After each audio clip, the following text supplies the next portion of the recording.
It hurts." Her fingers locked around his coat with the last strength she had. "But I trust you." He had every reason to walk away. He almost did. But something in those 4 words stopped Cole Maverick cold, because no one had said that to him in 17 years. Not once. He lifted her. And that single choice pulled them both into something neither of them was ready for. If you've ever held on when everything told you to let go, this story is yours. Subscribe and tell us what city are you watching from tonight. The snow had been falling for 3 hours before Cole Maverick noticed the tracks. He almost didn't stop. He had learned over 17 years of living alone in the San Juan Mountains that other people's trouble had a way of becoming your own if you let it.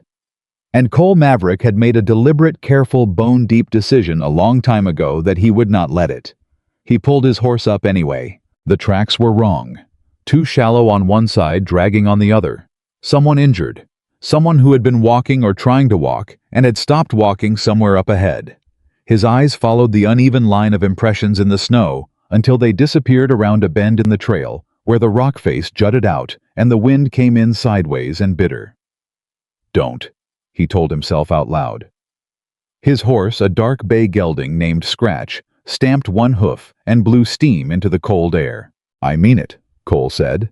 Scratch did not move. Cole sat there for a long moment, the wind pressing against the left side of his face, the temperature already dropping toward something dangerous. The light was going gray and flat, at the way it did in the San Juans, when a real storm was building behind the one you could already see. He knew this mountain the way other men knew their own kitchens. And what he knew right now was that whoever had made those tracks did not have until morning. He clicked his tongue and Scratch moved forward. The woman was 40 yards around the bend, sitting against a boulder, with her knees pulled to her chest and her arms wrapped around them, in that particular way people sat when they had given up trying to keep themselves warm and were just trying to keep themselves together. Her coat was dark wool, city-made, not built for anything like this. One of her boots had come half off, and she hadn't fixed it, which told him everything he needed to know about how far gone she was. He dismounted before Scratch had fully stopped. "Hey." He said it sharp, not gentle. "You didn't go gentle with hypothermia. Hey, look at me." She lifted her head. Her face was pale in the way that had gone past cold into something more serious. Serious, her lips carrying that faint blue cast he'd seen before and never liked seeing. But her eyes were still present, still tracking. She looked at him, and she did not look confused or absent the way people looked when the cold had gotten all the way inside their thinking. She looked afraid, and something about that steadied him, because fear meant she still understood the situation, and understanding the situation meant there was still something to work with. "Can you tell me your name?" He crouched in front of her close enough to block the wind. Her jaw worked. "Eleanor." The word came out broken at the edges, her teeth doing what they were supposed to do, even if the rest of her wasn't cooperating. "Eleanor Dawson." "All right, Eleanor Dawson. I'm going to ask you some questions and I need honest answers. Can you do that for me?" A short nod. "Where does it hurt?" She closed her eyes for just a second. Not fading out. He could tell the difference. She was just gathering herself, and when she opened them again she said, "My left side. I fell. When the wagon—" She stopped, swallowed. "When the wagon went over." "Your wagon went over. On the switchback. 3 miles back, maybe 4. I don't know how long I've been walking." Cole looked at her boot, looked at the way she was holding her left arm slightly away from her body, even in that huddled position. Looked at the trail behind her, which showed him exactly how far she'd come and how much it had cost her to get here. 3 miles. 4 miles. In this with those injuries and boots that weren't made for anything but a city street. "You said your wagon. Were you alone?" Something moved across her face. Something that wasn't cold, and wasn't pain, and wasn't fear. Something harder than all 3 of those put together. "No," she said. He waited.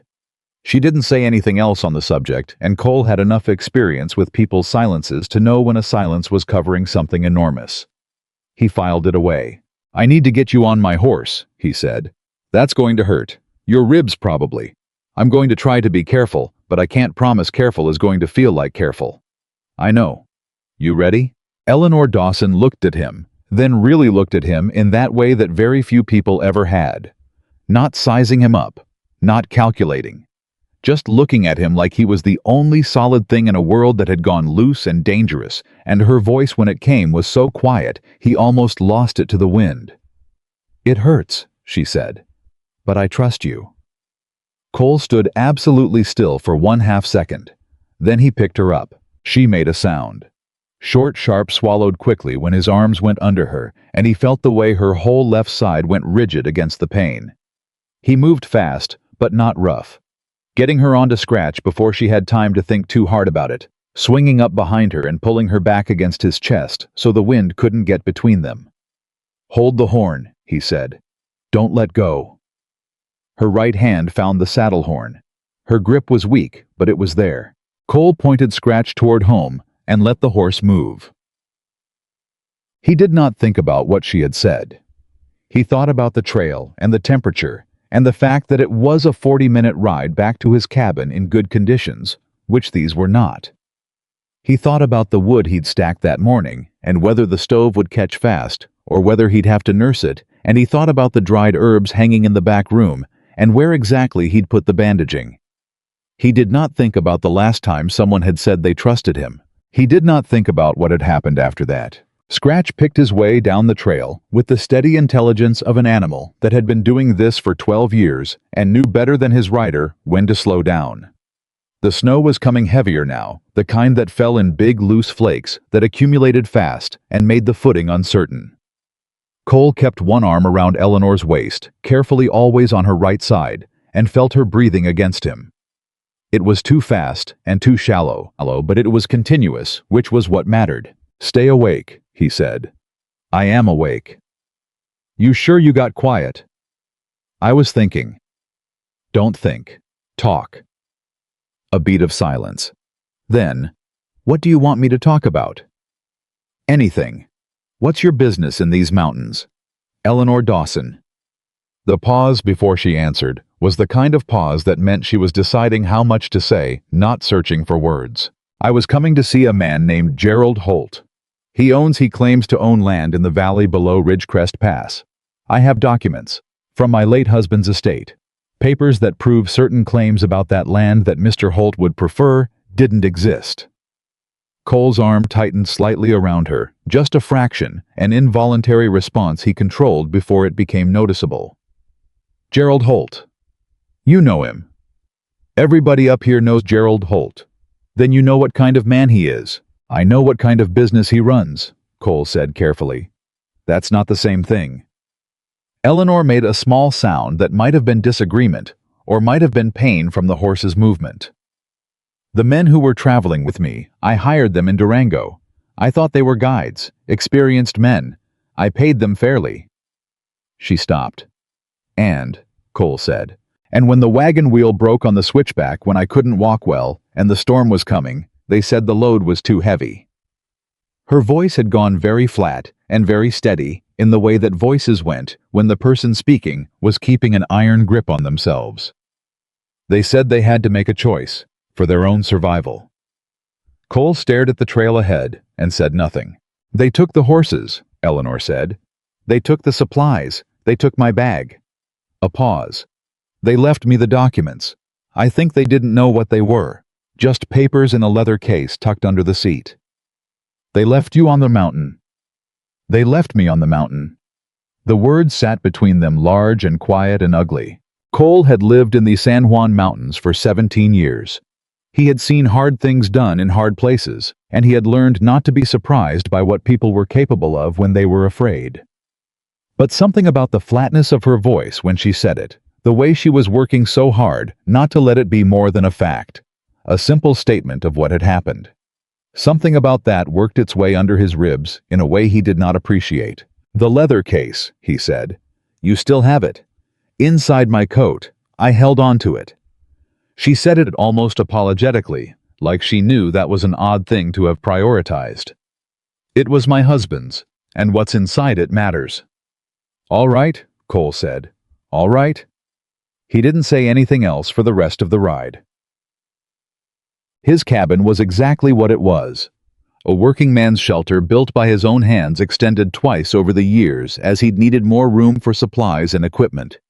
It was not beautiful. It was solid, and it was warm, and it was his. Eleanor was barely tracking by the time he got her inside.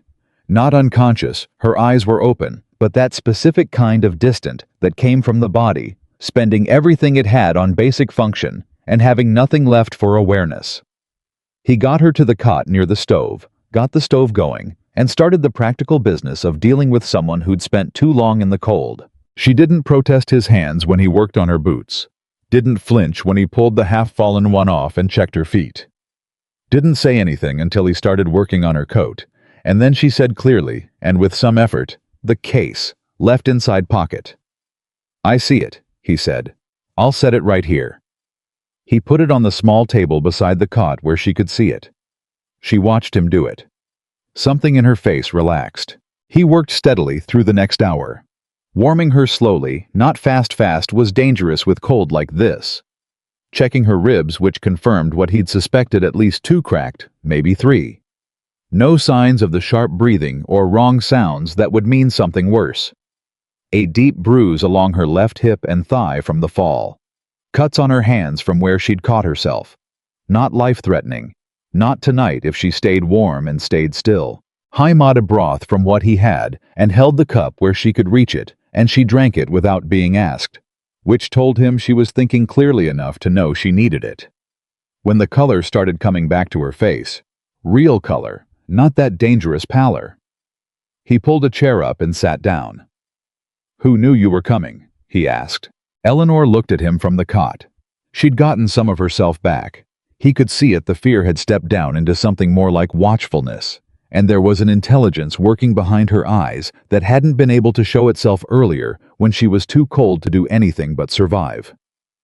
"My husband's attorney," she said. "A man named Fielding in Denver. He arranged everything." She paused.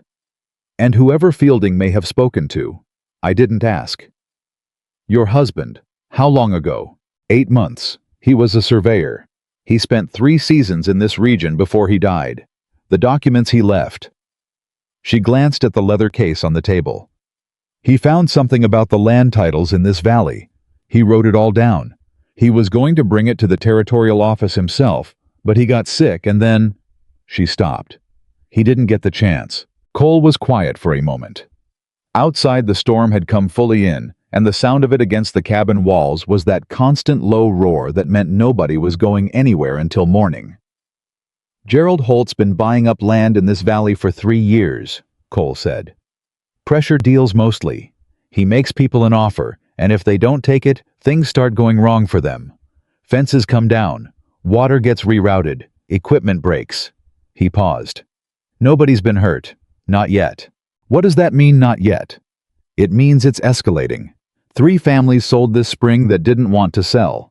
One of them was the Garrity's. They'd been on their land 22 years. Frank Garrity came to town afterward, and he looked like a man who'd been broken in half and put back together wrong." Cole stopped himself. That wasn't what she needed to hear right now. "Your husband's papers, do you know what exactly they show?" "That the land patents Holt has filed are fraudulent. 3 of them covering the best water access in the valley." She held his gaze steadily. "Holt doesn't own that land. He never legally owned it. The patents were fabricated." The fire in the stove popped. The storm pushed against the walls. Cole sat back in his chair and was quiet for a long time. "Miss Dawson," he finally said, "those guides who left you on the mountain. I want to ask you something, and I want you to think before you answer." "All right." "Is there any chance at all, that their decision to leave you there wasn't just about survival?" Eleanor didn't answer right away. She looked at the leather case. She looked at the fire. And then she looked at Cole Maverick with an expression that was too tired and too clear-eyed to be anything but honest. "I've been thinking about that," she said, "since about the 2nd mile." Cole did not sleep that night. He sat in the chair by the window, not the stove side, the window side where he could see out, and he watched the storm, and he thought about Gerald Holt, and he thought about 3 fraudulent land patents, and he thought about a woman who had walked 4 miles in a broken boot, holding a leather case inside her coat. He thought about the guides in Durango, who had known before they took her money what they were being hired to prevent. I was still thinking when Eleanor spoke from across the room. You don't sleep. Not much. A pause. Then, how long have you been up here on this mountain? Going on 17 years. Alone. He considered not answering. He answered anyway. Mostly. What made you stay? Cole watched the snow press against the glass. What makes anybody stay anywhere? That's not an answer. No, he agreed. It's not. Silence. The stove ticked. Mr. Maverick, Eleanor said, why did you stop on the trail? You could have kept going. He didn't answer immediately. You could have, she said. I could see the way you looked at those tracks, like you were arguing with yourself. I did argue with myself. What one? Cole turned his head and looked at her in the low light. She was propped up on one elbow watching him with those steady, present eyes, and she didn't look like someone asking out of politeness. She looked like someone who genuinely wanted to know. I don't know yet, he said honestly. Eleanor looked at him for a moment longer. Then she laid back down, pulled the blanket up, and was quiet. But the way she'd asked the question stayed with him. What one? He had told himself it was just the right thing to do. Practical. Simple. He'd found a woman in trouble, and he'd done what needed doing. That was all it was. But the truth that he was sitting with in the dark, the truth that had no comfortable place to land, was that he'd heard her say, I trust you, when she had no possible reason to trust him, when she'd never seen his face before in her life, when she was a stranger, handing him something precious, with nothing but instinct and desperation to guide her. And something in him had responded to it like a call. That was the part that worried him. By morning, the storm had broken enough to let light in, and Eleanor was sitting up straight on the cot, eating salt pork and hard biscuit, without being asked, and reading through the leather case with her reading glasses on her nose, cross-referencing one document against another, with the focused efficiency of someone who had been doing this kind of work for a long time. Cole watched her from across the room while he made coffee. You've seen these papers before, he said. My husband and I used to work on them together in the evenings. Eleanor said, not looking up. After supper, he'd survey all day and then come home and write up what he'd found, and I'd help him organize it. She turned a page. He said I had a better eye for the inconsistencies. What kind of work did you do before you were married? My father was a land attorney in St. Louis. I worked in his office from the time I was 16. She finally looked up. I know what fraudulent patents look like, Mr. Maverick. I've been looking at them my whole life. What's in this case is it's enough, if it reaches the right people. The territorial office in Denver. Yes. Cole brought her a cup of coffee and set it on the table beside her. That's a 4-day ride from here. 3 if the weather holds and you push hard. I know. You're in no condition to make that ride. Eleanor took the coffee, looked up at him over the rim of the cup. I'll be in better condition in a few days. You need at least a week before you put strain on those ribs. I don't have a week. Why not? She put the cup down. The careful steadiness in her voice shifted just slightly, not into fear, but into something adjacent to it. Fielding, my husband's attorney. He knew my route. He knew my timeline. If I don't reach Durango by the end of the week, he'll assume... She stopped. He'll assume I didn't make it. And he'll do what come looking for you. He'll send the documents he has to the territorial office without me. He has copies not as complete as what's here, but enough to start a proceeding. She paused. But if Holt finds out a proceeding has started before I can get there to present a full case, he'll bury it. He has money, and he has connections, and he knows how to make legal problems go away. We'd get one shot at this.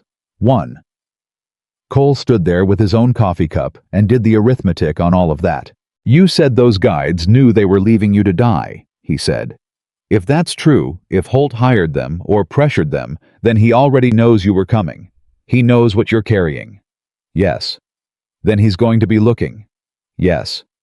And the only trail down to Durango goes through the valley. I know. Cole set his cup down on the table with a small, precise click. Miss Dawson, I want to make sure I understand the situation completely.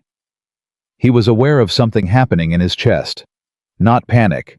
Nothing like panic, but a specific kind of alertness that he recognized from a long time ago and hadn't felt in years. You're telling me that Gerald Holt, who controls the biggest operation in this valley, who has already been running pressure on families for 3 years, who may have arranged to have you abandoned on a mountain in a blizzard, is currently between you and the only way out? That's accurate, Eleanor said. A long silence. And you still plan to try? Eleanor Dawson picked up her coffee, looked at him over the rim, and said with a calm that was either remarkable courage or remarkable stubbornness, or possibly both. My husband spent 3 seasons on these mountains for those documents. He died before he could do anything with them. 20 families in this valley are losing land they've worked for decades, so yes, Mr. Maverick. She held his gaze. I still plan to try. Cole looked at her for a long moment.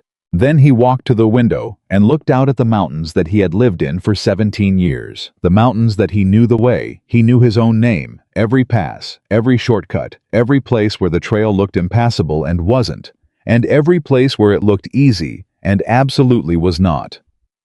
There's a back route, he said quietly. Eleanor went very still. It takes an extra day, and it's rougher than the main trail in places. You'd have to be riding, not walking, and we'd have to leave before your ribs are where I'd want them. He turned around. But it stays high. It doesn't go through the valley at all, and nobody uses it because nobody but me knows where it goes.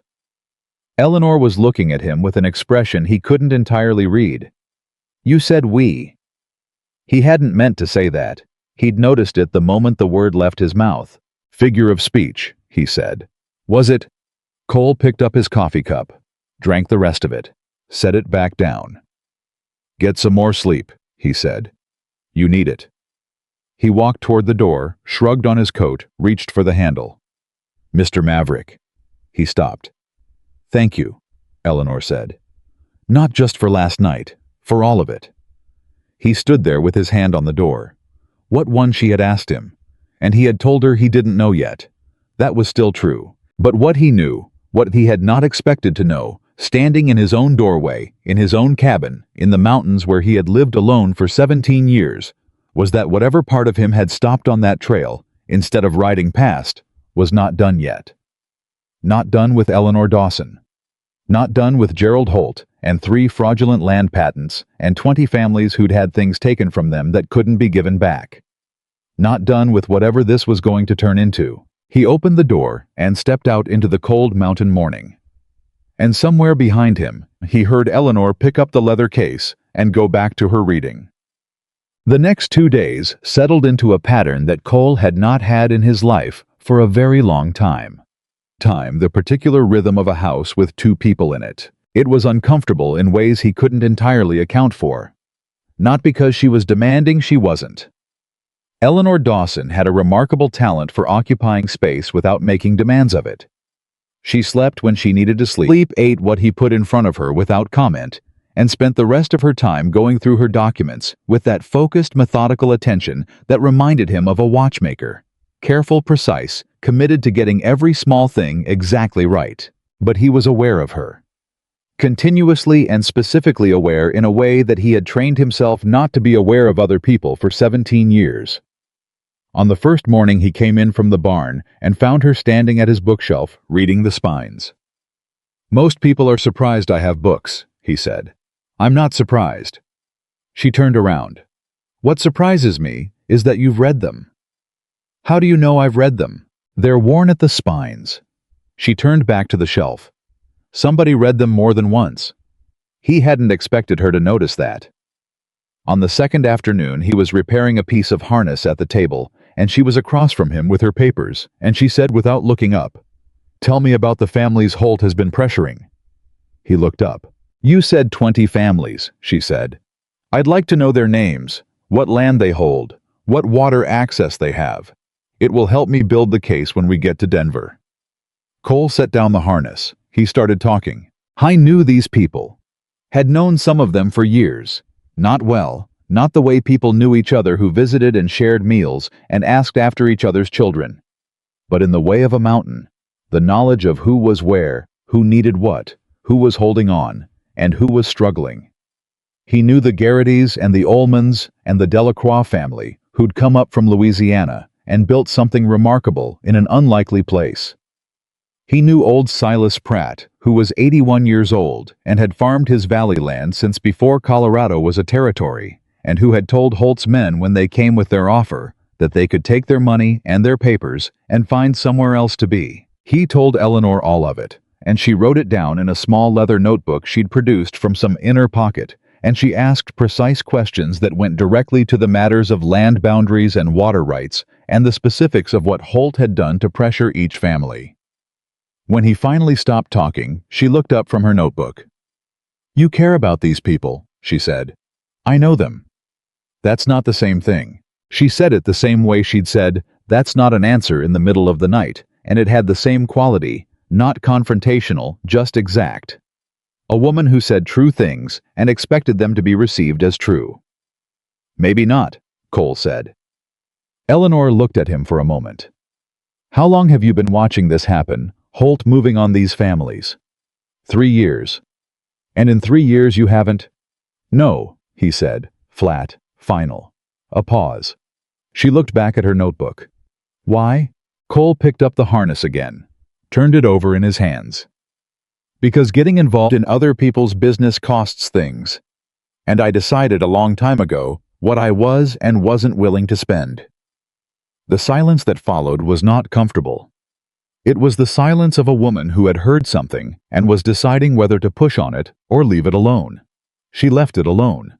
For now. That night, after she'd gone to sleep, Cole sat by the window again. He looked at his hands, the harness-calloused, mountain-worn hands of a man who had made himself into something solitary and deliberate and self-contained. He thought about what he'd said. Getting involved costs things. It was true. It had always been true. He had paid the cost once a long time ago, and he had decided the price was too high, and he had come up into these mountains, and he had built a life that did not require him to pay it again. He thought about Eleanor Dawson walking 4 miles in the snow, holding a dead man's work in a leather case inside her coat. He thought about Frank Garrity broken in half. He thought about old Silas Pratt at 81, being told to take an offer for land he'd farmed for 30 years. What won? He still didn't know what to call it. But he was starting to understand that whatever had stopped him on that trail was not going to be satisfied with having carried her to safety and letting her go. And that scared him more than the storm had. Because Cole Maverick had spent 17 years building walls that no storm could touch, and in 2 days, Eleanor Dawson had found the door. He tried not to think about it on the third morning. Tried to keep himself in the practical, the useful, the immediate. He had a back route to plan supplies to pack a woman with cracked ribs who needed 2 more days of rest before he could put her on a horse without doing real damage. He had work. He kept himself in the work. That was when the first rider came. Cole heard the horse before he saw it, a single mount moving fast up the approach trail, not the careful pace of someone who didn't know the mountain, which meant it was someone who'd been here before. He was out of the cabin and positioned near the corner of the barn before the rider came into view, and his hand was not on his gun because he'd decided a long time ago that reaching for a gun first was how men created the trouble they were trying to prevent. But his hand was near it. The rider pulled up 20 yards out, and Cole recognized him. A young man named Danny Ullman, second son of Carl Ullman, who ran 40 head of cattle in the lower valley. Danny was 19 years old, and he rode like he'd been born on a horse, and right now he looked like he'd been riding hard for hours and hadn't slept and was frightened about something he was trying hard not to show. "Mr. Maverick." He pulled his hat off. "I need to talk to you." "You're talking." Danny glanced at the cabin, hesitated. "She's inside," Cole said. "Whatever you've got to say it." Danny put his hat back on and looked at Cole directly. "Word got down to us 2 days ago that there was a woman coming up through the pass with papers. Legal papers about the land titles. Somebody in Durango talked." He paused. "My father sent me up here because we heard she didn't make it through. We heard the guides came back alone and said she got caught in the storm." "The guides told that story?" "Yes, sir." Danny's jaw tightened. "My father figured that was exactly what it was. A story. He thought if there was any chance she was still alive, somebody ought to come looking before Holt's men did. Cole studied the young man for a moment. 19 years old, coming up a mountain in the aftermath of a blizzard on the chance that a woman he'd never met might need help. Cole thought about Carl Ullman, a quiet, careful man who'd never caused trouble for anyone who was 2 payments behind on land that Holt's agents had decided they wanted. "She's alive," Cole said. "Banged up, but alive. Come inside." The look on Danny Ullman's face when he walked into the cabin and saw Eleanor sitting at the table with her papers and her notebook and her reading glasses was something Cole filed away without comment. It was the look of a 19-year-old who had prepared himself to deliver bad news and suddenly found he didn't have to. Eleanor looked up, took the situation in with that quick, precise attention of hers. "Sit down," she said like it was her table. "Tell me about your family's land." Danny sat. He talked for 40 minutes, and Cole stood near the window and listened, and what he heard built something in his chest that he didn't have a clean word for. The Ullmans had been on their land for 11 years. Holt's first approach had been friendly, an offer that seemed fair until you looked at the water rights being surrendered. Carl had looked carefully and refused. Then a section of fence had come down 3 times in 2 months. Then 2 of his best cattle had been found dead from what a Durango veterinarian said was poisoned water and couldn't prove, but both Carl and the vet knew wasn't accidental. Then the offer came again, 15% lower. "Has your father talked to anyone, filed anything?" Eleanor asked. "Who do we file with? The county recorder's been in Holt's pocket since 1882. The Territorial Land Office is 4 days away and cost money we don't have." Danny looked at his hands. "My father's a proud man, ma'am. He doesn't ask for help easy. He sent me up here because he said if there were real papers, real legal proof, maybe there was a way to fight this that didn't end with us losing everything." Eleanor took her glasses off and set them on the table. She looked at Danny Ullman with an expression that was not pity, not even close to pity, but something more like recognition. Like she was looking at something she understood from the inside. "Tell your father," she said quietly, "that the papers are real. Tell him to hold on 10 more days. Can he do that?" "Yes, ma'am, he can do that. And Danny." She waited until he met her eyes. "Don't tell anyone else she's here or alive. Not yet. Not until we're moving." Danny nodded once, sharp and serious in the way of a young man who understood the weight of what he was being asked to carry. He stood, put his hat on, and looked at Cole. "Mr. Maverick, my father said to tell you if you're the one who found her, he owes you." "He doesn't owe me anything." "He said you'd say that." Something moved in Danny's face. "He said to tell you anyway." Cole walked him out, watched him ride away down the trail, moving fast, but controlled a young man on a serious errand. When he came back inside, Eleanor was writing in her notebook. She wrote for another minute without looking up, and then she said, "That makes 9 families I know about now. 9. And we've been here 2.5 days. Cole sat down across from her. "Holt's been at this for 3 years. The 9 you know about now aren't all of them." "I know." She kept writing. "Mr. Maverick, when Danny said word got down to the valley that I was coming, that means Holt knew before I even reached the pass." "That's what it means." "Which means the guides weren't pressured after the fact. They were arranged ahead of time." Cole said nothing because there was nothing to say. It was the only reading of the facts that made sense, and they had both known it for 2 days. Eleanor stopped writing. She set the pen down, and she sat very still, and she looked at the leather case on the table with an expression that Cole recognized as the face of someone who was looking at the distance between where they were and where they needed to be and doing the full honest accounting of what stood in between. "He tried to have me killed," she said.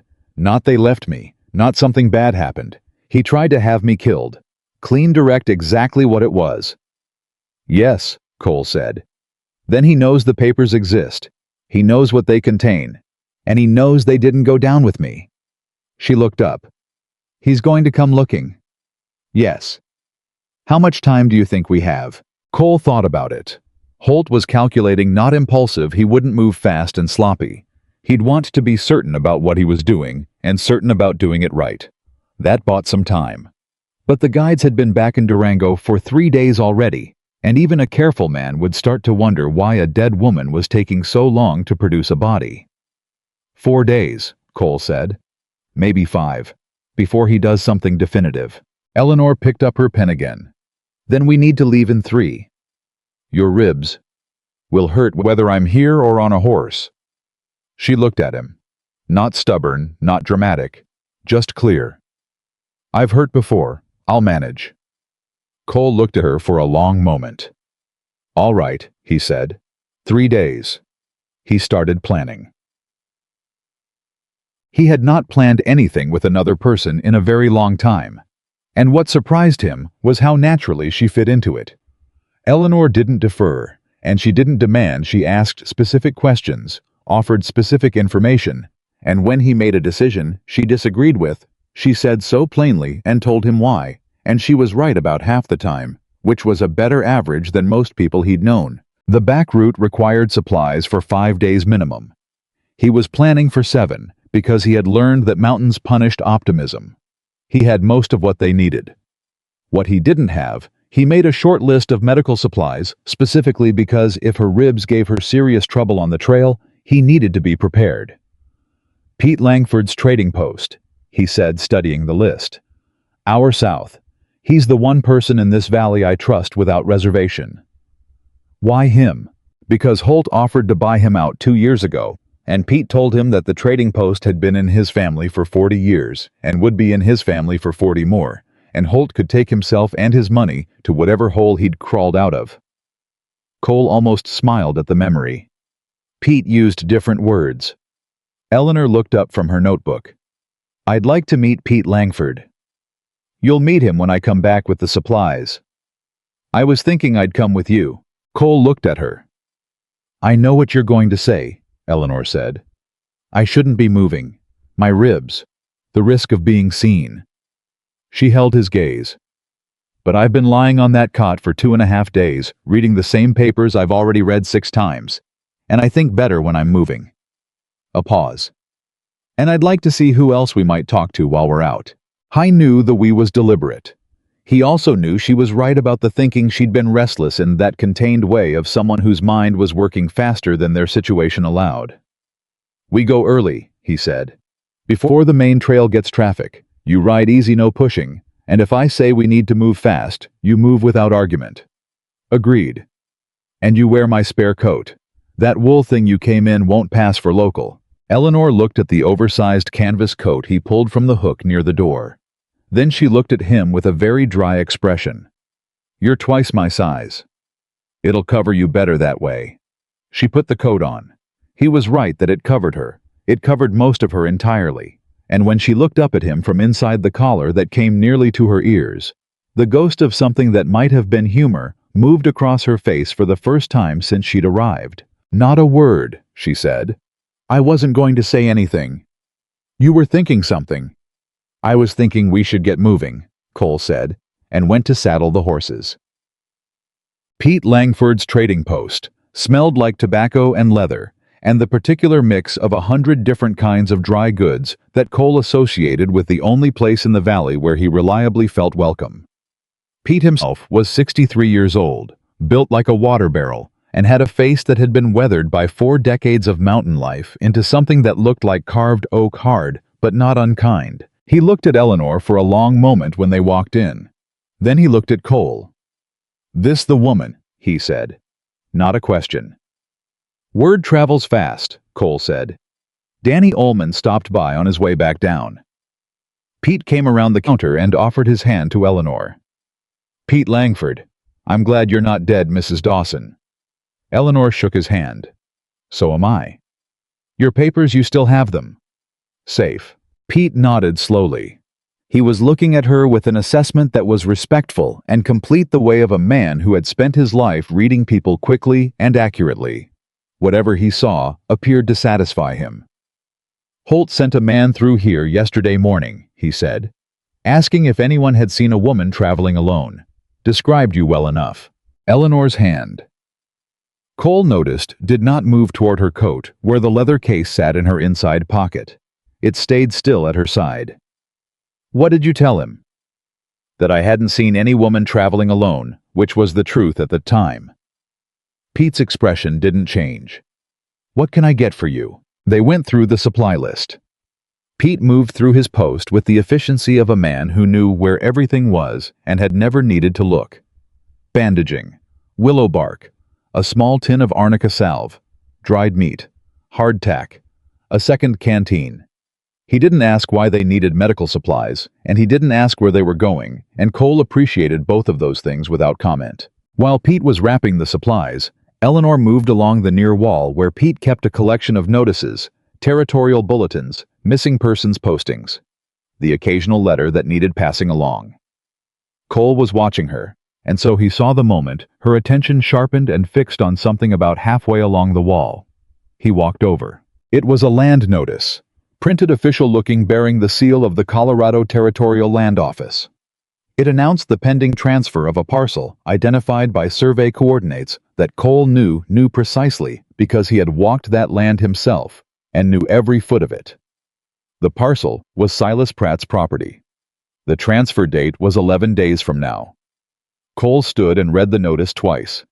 Then he said very quietly, "When did this go up?" Pete from behind the counter. "2 days ago. Holt's man posted it along with 3 others just like it." A pause. "One of them is the Ullman land." Cole heard Eleanor's breath change, not dramatically, just a small quick intake, the kind that happened when a body received news it wasn't prepared for and had to adjust quickly. He looked at her. Her face was set, hard in a way it hadn't been before. 11 days, she said. "If these are recorded with the territorial office, they can be challenged," Cole said. "If we get there in time. We have to get there in time." She was already turning back toward the counter. "Pete, those other notices, do you have them?" Pete reached under the counter and produced 3 folded papers. Eleanor spread them flat and read them with the quick, practiced efficiency of someone who had learned to extract the essential information from a legal document in under a minute. Cole watched her face as she read. He watched it go from hard to something harder. "These dates," she said. "They're not random. They're sequenced. Pratt first, then the Ullmans, then the Garza family." She pointed at the 3rd notice. "Then the Delacroix. He's taking them in order of their proximity to the main water channel." She looked up at Cole. "He's not just buying land. He's choking off the water supply systematically. Once he has Pratt's parcel, he controls the primary intake for the whole Eastern Valley. After that, the other families don't even need to be pressured. They just dry up." The silence in Pete Langford's trading post was complete. Pete set his large, weathered hands flat on the counter. "How bad is it?" he asked. Not of Eleanor, of Cole. The way men of a certain generation asked other men of their acquaintance when they needed the unvarnished version. Cole looked at the notices, looked at Eleanor, looked at Pete. "Bad enough that we need to be in Denver in 8 days. Pete was quiet for a moment. Then he said, "There's something else you should know." He reached under the counter again and produced a sealed letter. "This came on the Morning Rider 2 days ago, addressed to you, Cole." He slid it across the counter. "I held it because the man who brought it, I didn't know him. New face, fancy coat, the kind of man Holt sends when he's done sending miners and ranch hands." Cole broke the seal and read the letter. It was brief, formally worded, almost polite. It expressed that Gerald Holt had become aware that a stranger had recently taken up residence at Cole Maverick's property, and that as a concerned neighbor and prominent community member, Mr. Holt wished to arrange a meeting at Cole's earliest convenience to discuss certain matters of mutual interest. It was signed with Holt's full name and the name of his land management company. Cole read it once.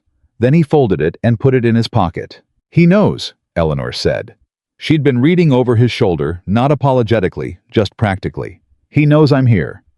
"He suspects," Cole said. "He doesn't know for certain. The difference matters less than I'd like it to."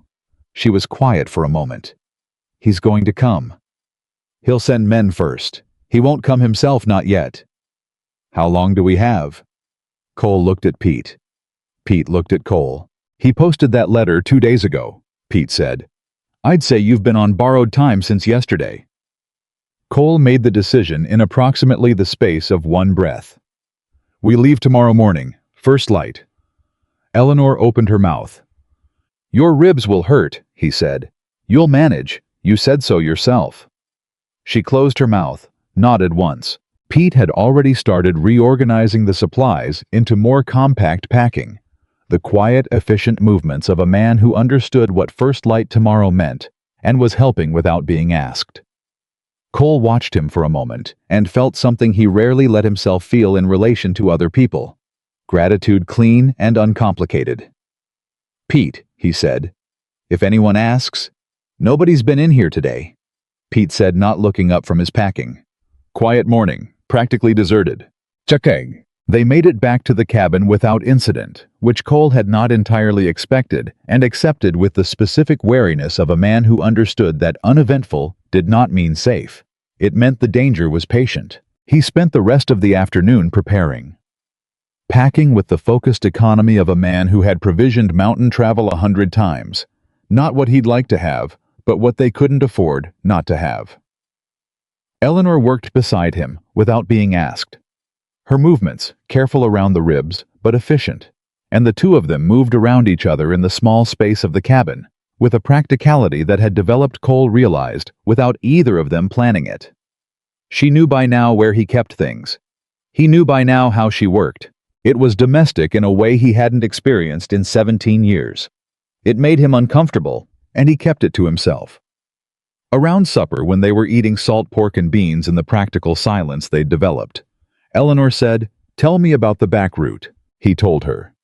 The route climbed higher before it descended. No valley floor, no holt land, no places where they'd be visible for long stretches. Two difficult sections where the trail was barely a trail at all. One river crossing that would be cold and fast, but manageable if the overnight temperature didn't drop too sharply. 4 days at steady pace, 5 if the weather turned to the eastern road that connected to the Denver route. "And nobody else knows this trail," Eleanor said. "I've kept it that way deliberately." She absorbed that. "You've been up here 17 years. A man who knows every hidden way through these mountains." She was looking at him in that direct way that he was learning to brace himself for. "And you've spent all that time alone. That's generally how it works when you're alone." What happened 17 years ago? The question landed flat and quiet on the table between them. Cole put his fork down. He thought about not answering. He had not answered that question in 17 years, had not been asked it often, because most people in the valley had learned without being told that Cole Maverick's history was not a subject he entertained. Eleanor was watching him without pressure, not pushing, just waiting with that patient attention of hers, the same attention she gave to a document she was trying to understand. "I had a partner," he said finally. "Business partner. We ran cattle together in New Mexico. He got in trouble, bad trouble money, trouble the kind that attracts dangerous men. I tried to help him." He stopped. "People got hurt because of it. People who shouldn't have been involved." "What happened to your partner?" "He left. After it was over, he left for California, and I never heard from him again." Cole picked up his fork and put it down again. "The people who got hurt, I couldn't undo that. So I came up here where the people I might inadvertently damage were just me." The silence that followed was not uncomfortable. It was the silence of someone sitting with something they'd just been trusted with, handling it carefully. "That's why you argued with yourself on the trail," Eleanor said, "when you found my tracks. Caring about someone only costs things. And yet you stopped. And yet I stopped." He looked at her across the small table. "I haven't figured out what that means yet." Eleanor looked at him for a long moment. Something in her face was careful and deliberate, like she was choosing her next words with the same precision she brought to her legal documents.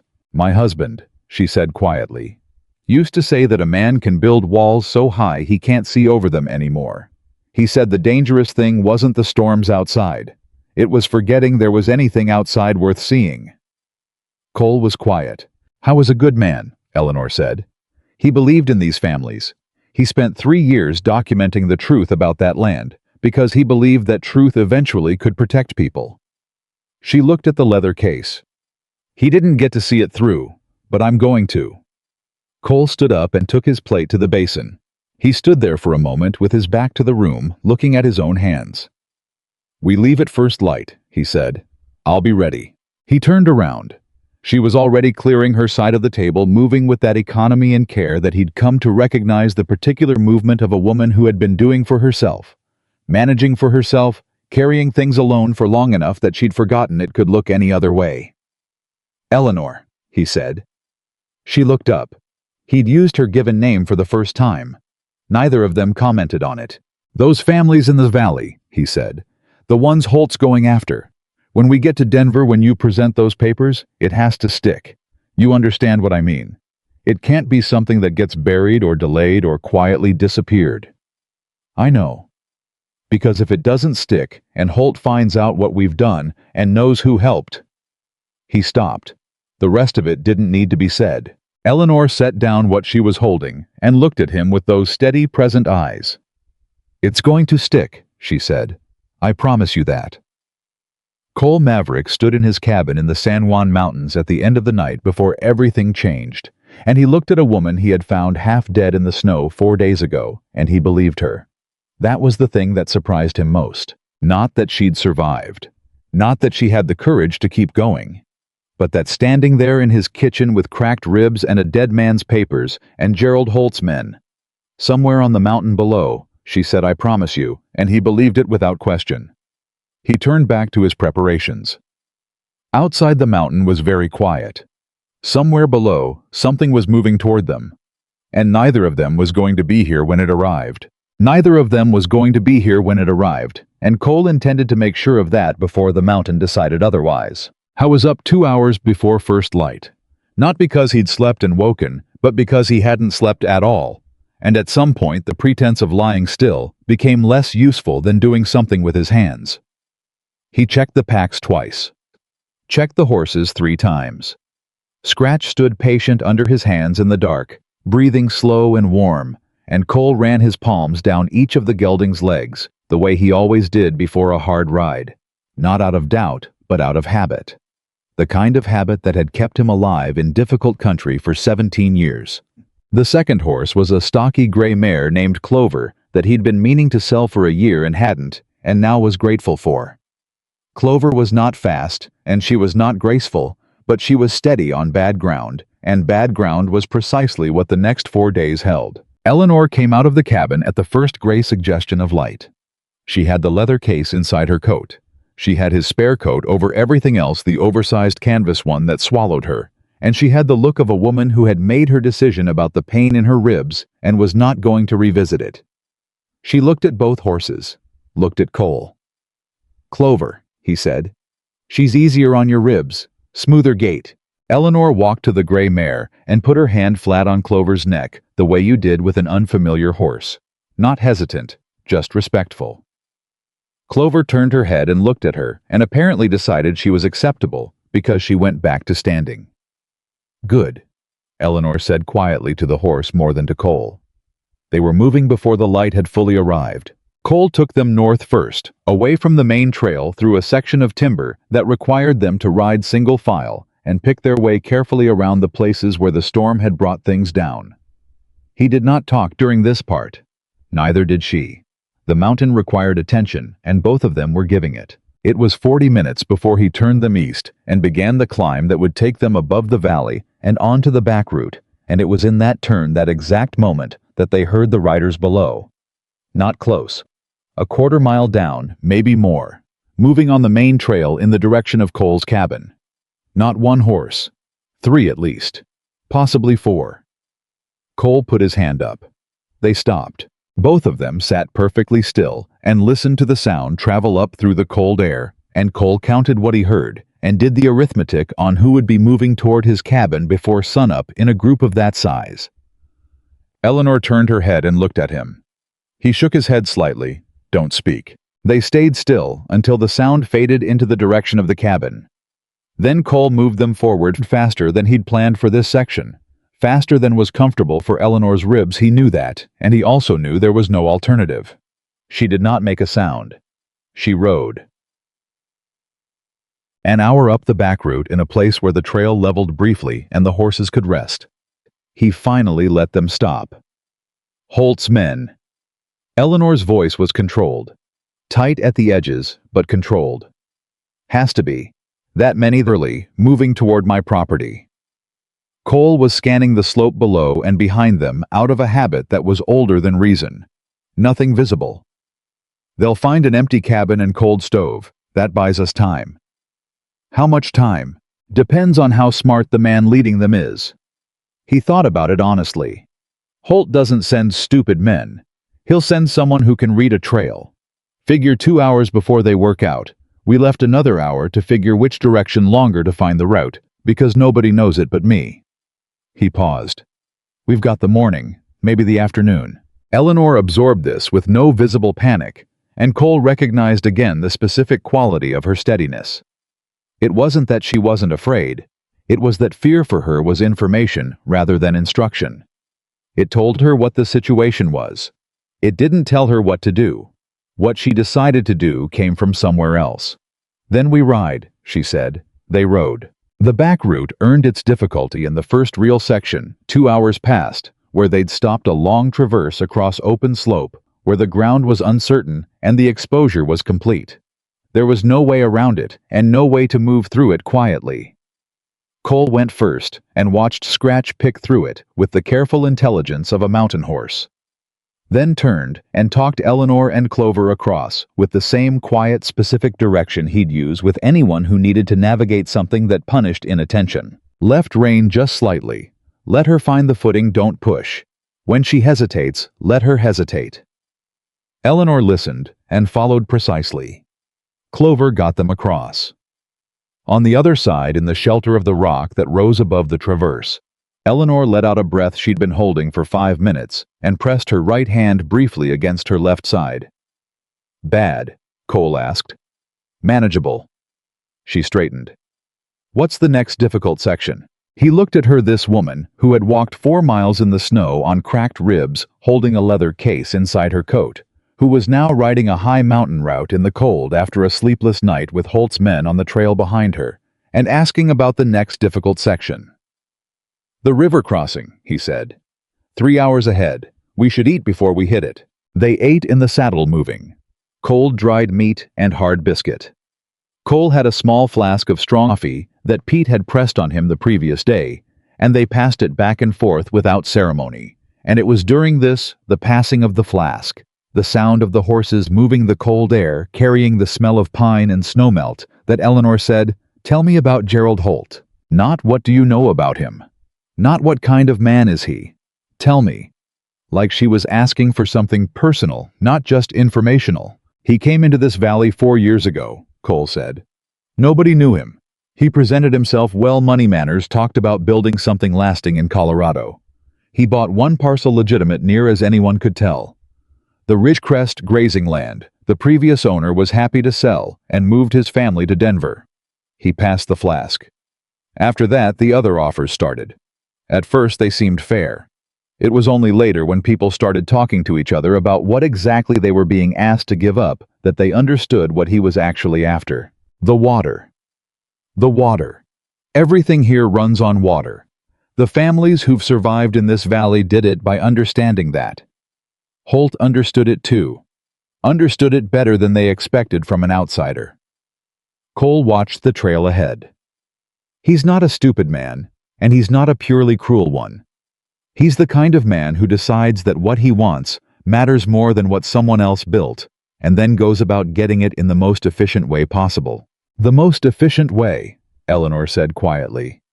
Like hiring guides to abandon a woman in a blizzard. Like that, yes. She was quiet for a moment. Then, do you think he'd have stopped at just the land? Cole thought about that carefully.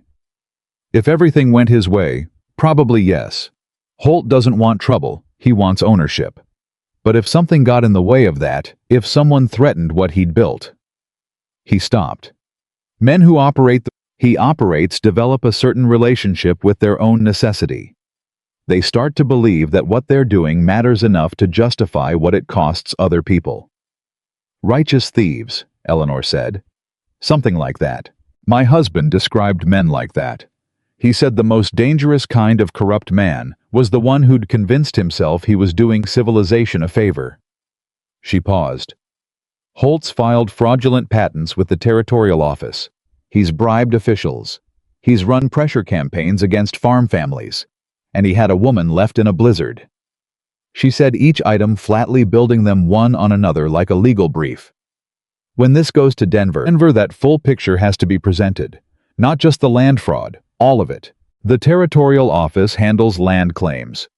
Not? No. But the territorial governor handles everything else. And I have a letter of introduction to Governor Grant from my husband's attorney that I have not mentioned until now, because until now, it seemed premature. She looked at him sidelong. It is no longer premature. Cole looked at her. You have a letter of introduction to the governor. My husband's attorney was at law school with Grant's chief of staff. Fielding arranged it before I left Denver. She held his gaze. I wasn't planning to use it unless the territorial land office proved difficult. I'm now planning to go directly to the governor's office first. The careful, methodical, systematic way. She had assembled this, the documents, the notebook full of family names and land coordinates. The letter she'd held in reserve. Cole felt something shift in his understanding of her. She had not come into these mountains with hope and good intentions. She had come with a constructed case, a legal strategy, and the specific contacts required to execute it. The only thing that had gone wrong was the blizzard and the men hired to use it against her. Your husband's attorney, he said. Fielding, you trust him. He's been my husband's attorney for 11 years. He arranged this entire trip and took considerable personal risk to do it.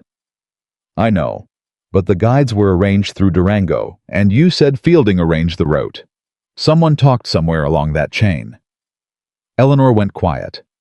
Not the quiet of someone dismissing the concern, the quiet of someone taking it seriously. Fielding himself, she said slowly. I can't believe he'd do that deliberately. Not deliberately, maybe. But he told someone. Someone who told Holt. Cole kept his eyes on the trail. I'm not saying don't trust Fielding. I'm saying when we get to Denver, we're careful about who knows what in what order. After a long moment, agreed. They rode. The river was exactly what Cole had described, and worse than Eleanor had hoped. Not deep, the crossing was no more than thigh-high on a horse, but fast-running cold and hard from the snowmelt, and the bottom was uneven in ways that made every step uncertain.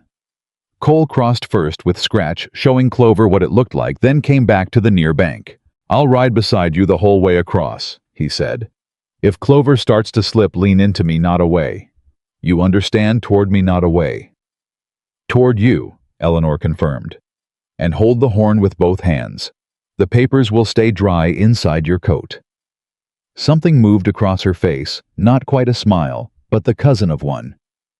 Were you checking the waterproofing on my coat, or reassuring me about the documents? Both, Cole said. Cross. She crossed. Clover found the footing, lost it once, found it again, and Eleanor did exactly what he'd said. Both hands on the horn, weight balanced, trusting the horse and trusting the process. Cole rode right beside her the whole way, with his shoulder close enough that she could have reached out and put her hand on his arm. She didn't need to, but he was there if she did. On the far bank, Clover shook herself, and Cole watched Eleanor check inside her coat. Leather case present. He let out a breath. Well done, he said. To Clover or to me? Both, he said again. And this time she did smile, brief and real, and entirely unguarded there on the bank of that cold river in the high mountains, with Holt's men somewhere behind them, and Denver still days ahead. Cole looked at that smile and looked away from it, and felt something he absolutely did not have language for. He pointed them east, and they kept moving. They made camp as the light failed in a sheltered spot that Cole had used before. Not a cave, not a cabin, just a particular configuration of terrain that blocked the wind from two directions and hid firelight from anyone below. He kept the fire small. Eleanor didn't ask why, and he didn't explain. She was moving slower than she'd been that morning. Not failing, nothing like failing, but the day had been long, and the ribs were costing her more than she'd let show while they were riding. He could see it in the careful way she lowered herself to sit, the deliberate, controlled breath she took before she spoke. He heated water and made her drink the willow bark tea without framing it as a request. "It tastes terrible," she said. "Yes." "It's helping," she admitted after a few minutes. "I know." She looked at him across the small fire. "You've done this before. Traveled like this with someone injured." "Once." "The partner you told me about?" Cole was quiet for a moment. "No. Someone else. A long time ago." She didn't push. She drank the rest of the tea. In the silence, Cole was running the route in his head, where they needed to be. The variables he could control, and the ones he couldn't. The back route kept them off Holt's land entirely, but it brought them out onto the eastern road, and the eastern road for the last day and a half of the journey was traveled. Open. Known. That was the problem he'd been working on since they left. He'd known it was the problem, and he'd held it at the back of his thinking, while the more immediate problems demanded attention. And now, with a small fire and a woman across from him who was intelligent enough to be worth talking to. Honestly, he brought it forward. "When we come off the back route," he said, "we're on the eastern road. Holt can't have men everywhere, but he has money, and money buys eyes. If he circulates a description—" He stopped. Eleanor looked up. "He has your description," Cole said. "He knows what you look like. He knows you're traveling with someone. Now probably his men will read the cabin and know I left with you." He thought. "The question is, how many people he can put on the eastern road in 4 days." Eleanor turned her cup in her hands. "Then we change what I look like." Cole raised an eyebrow. "My hair." She touched it, brown, worn, pinned up. "Pinned up, I look like a city woman. Down and braided, I look like something else. And if I trade the canvas coat for something that doesn't scream? Denver does. Pete have anything in his post that might pass for a working woman's coat. We're not going back to Pete's." "No, but you know these mountains, and you know these people. Is there anyone between the back route exit and the eastern road who might help?" Cole thought about it. There was a family, the Beckers, who'd had their water access pressured by Holt 6 months ago and hadn't sold and were holding on the way. You held on when there was nothing left to do but refused to let go. The Beckers were not on the valley floor. They were up on the eastern slope, directly on the route he'd been planning. "Maybe," he said. "I'll send word ahead on the trail." "How?" "There are ways." He said it without elaboration, and she accepted that, filing it under the category of mountain knowledge she'd been accumulating and storing. He'd noticed her doing it, not just accepting what he told her, but cataloging it, building her understanding of this terrain and these people with the same systematic care she brought to legal documents. Cole. She'd dropped the Mr. Maverick sometime during the river crossing, and neither of them had noted it. "What happens to you after this?" He looked at her. "If we succeed. If the papers reach the governor, the patents are challenged, Holt's operation falls apart, the families in the valley are protected." She held his gaze. "What happens to you? You've helped me. Holt will know that." "I'll be fine." That's not an answer. The echo of her own phrasing came back, and he almost smiled at it. "Holt can't move on me the way he moves on farming families," Cole said. "I don't have water rights he wants. I'm not sitting on land in his path. What I am is an inconvenience, and once the legal structure he's built is dismantled, I'm not even that." He paused. "I'll go back to my cabin, same as before." "Same as before," she repeated. "Yes."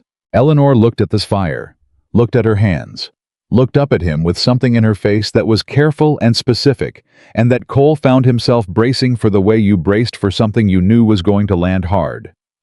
"I don't think it will be the same," she said. "Not for either of us." He didn't answer that. She didn't press. They banked the fire, and Cole took the first watch, and Eleanor slept, and somewhere in the second hour of his watch, in the particular silence of a mountain night, Cole Maverick sat and looked at the stars that were always clearest at this altitude and let himself think about what she had said. "I don't think it will be the same." He had spent 17 years making himself into something that did not need the world to be anything in particular. He had succeeded. The solitude had not broken him or hardened him into cruelty. It had simplified him, stripped him down to what worked, what lasted, what held. He knew who he was. He knew what he'd decided. And in 5 days, a woman he'd found half dead in the snow had turned that careful construction sideways just by being exactly what she was, not by needing him. That wasn't it. Eleanor Dawson did not need him in the way of someone without resources. She had more resources, more capability, more strategic clarity than most people he'd ever known. She had needed him for the specific thing he could provide: knowledge of this mountain, this route, this territory. And she'd asked for exactly that, no more, no less. What had turned him sideways was something harder to name. It was the way she looked at a legal document, the same way she looked at a wounded situation with attention and care, and the belief that if she read it carefully enough, she could find the thing that needed fixing. It was the way she drank terrible willowbark tea without complaint, because it was the correct thing to drink. It was the way she said, "I promise you," and meant it to the bone. He did not know what to do with any of that. He sat with it anyway, because it was there, and he was not the kind of man who looked away from things just because they were uncomfortable. Dawn brought a sky so clear it felt like a warning. Eleanor was up and moving before he'd finished the first cup of coffee, already repacking with that organized efficiency of hers. And when she looked up and saw him watching, she said, "How far today?" 10 hours if we push. 12 if we're careful. We should be careful. What's the balance point? 8 hours. Hard, but not punishing. 8 hours it is.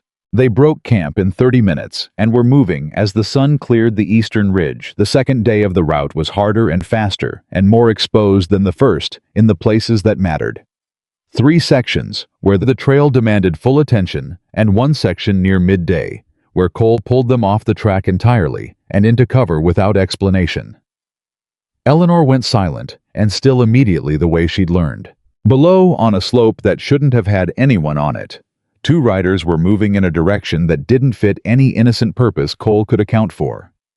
They weren't on his route, they didn't know the route, but they were moving parallel to where his route would be if someone with a good map and a working knowledge of high-altitude navigation had tried to anticipate him.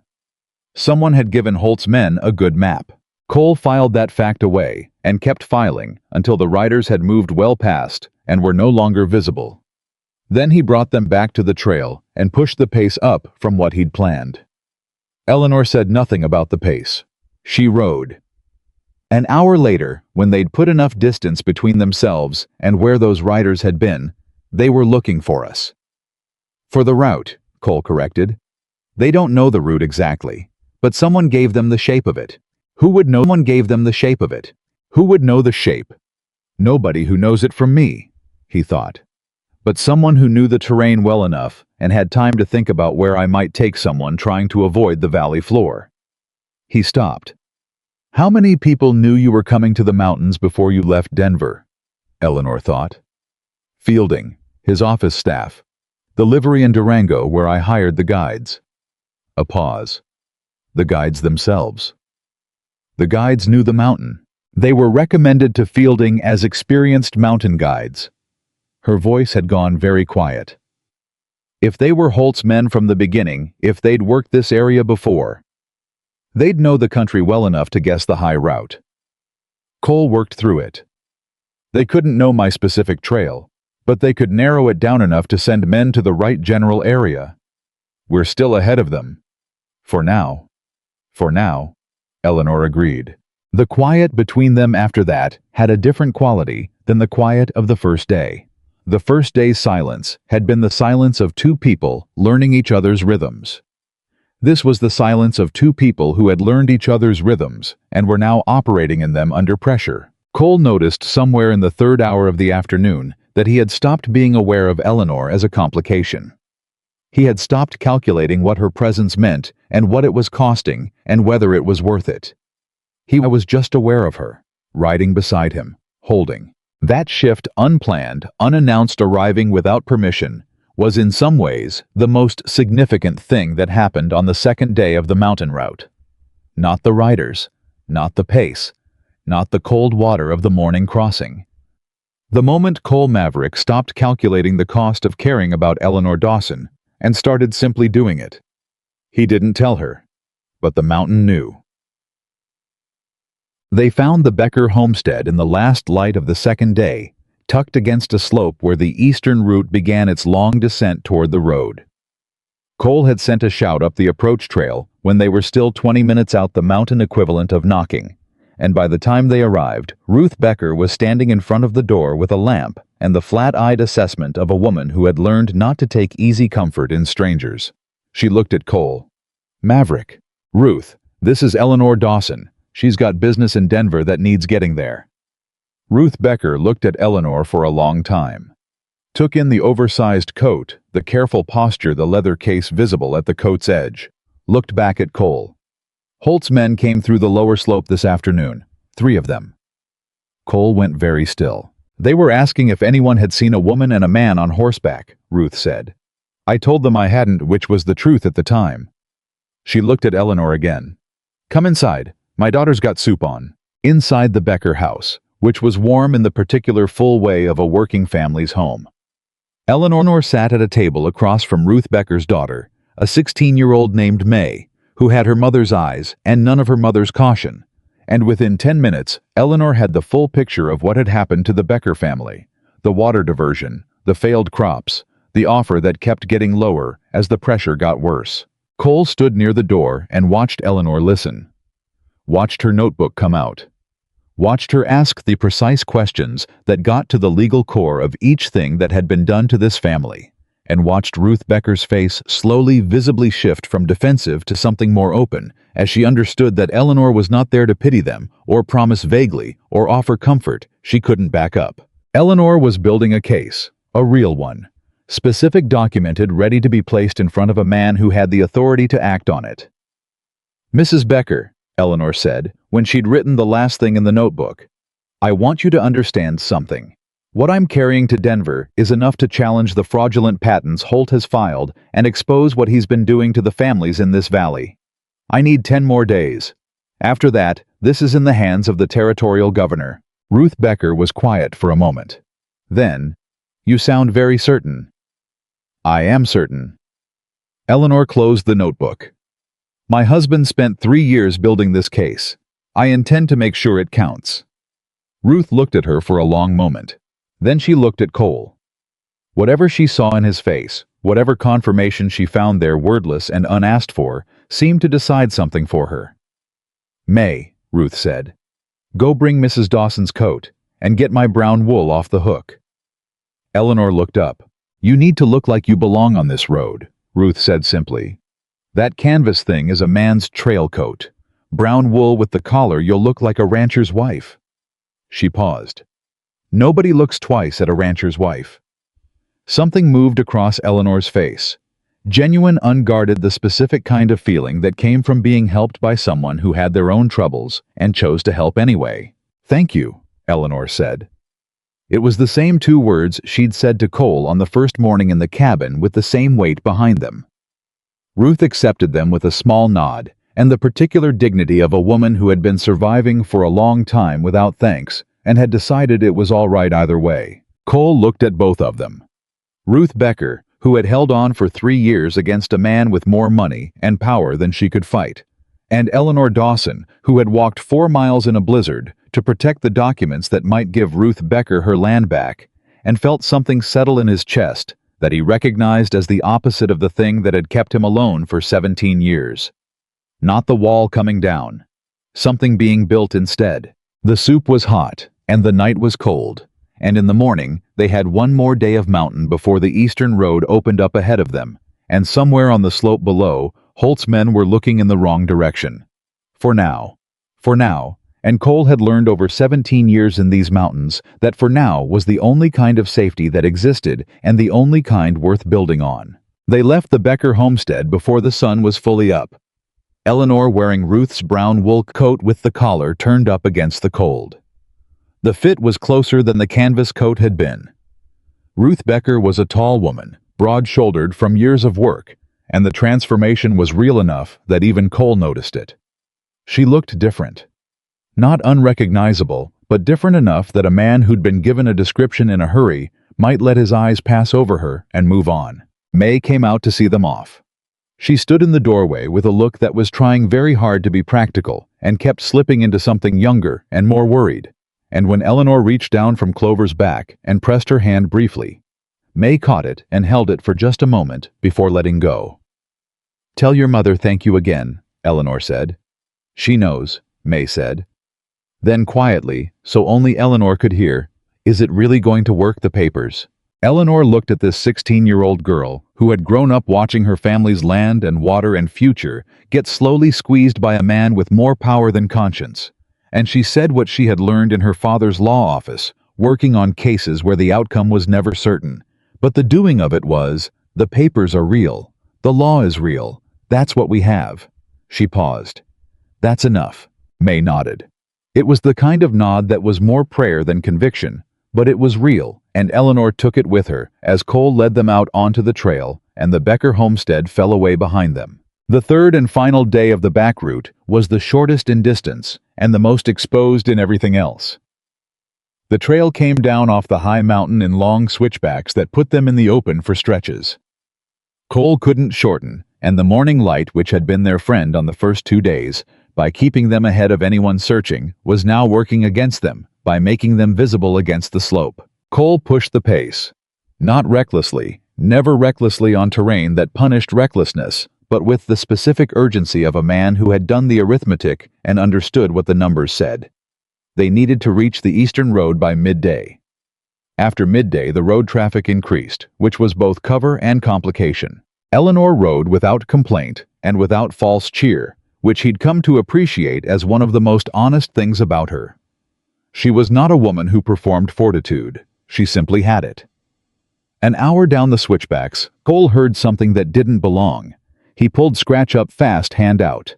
They stopped. Below them on the slope, not on his trail, but close enough to it that someone had been thinking clearly about the mountain voices. 2 men, maybe 3, not moving, waiting. Cole turned to Eleanor, and the look between them needed no words.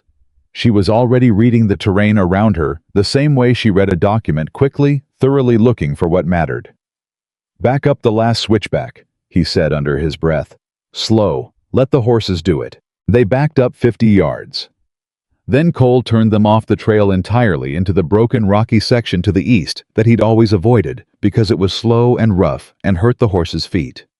It was also invisible from the slope below. He took them through it at a walk that felt agonizing, given what waited behind them, picking every step personally, keeping his weight forward and his attention absolute.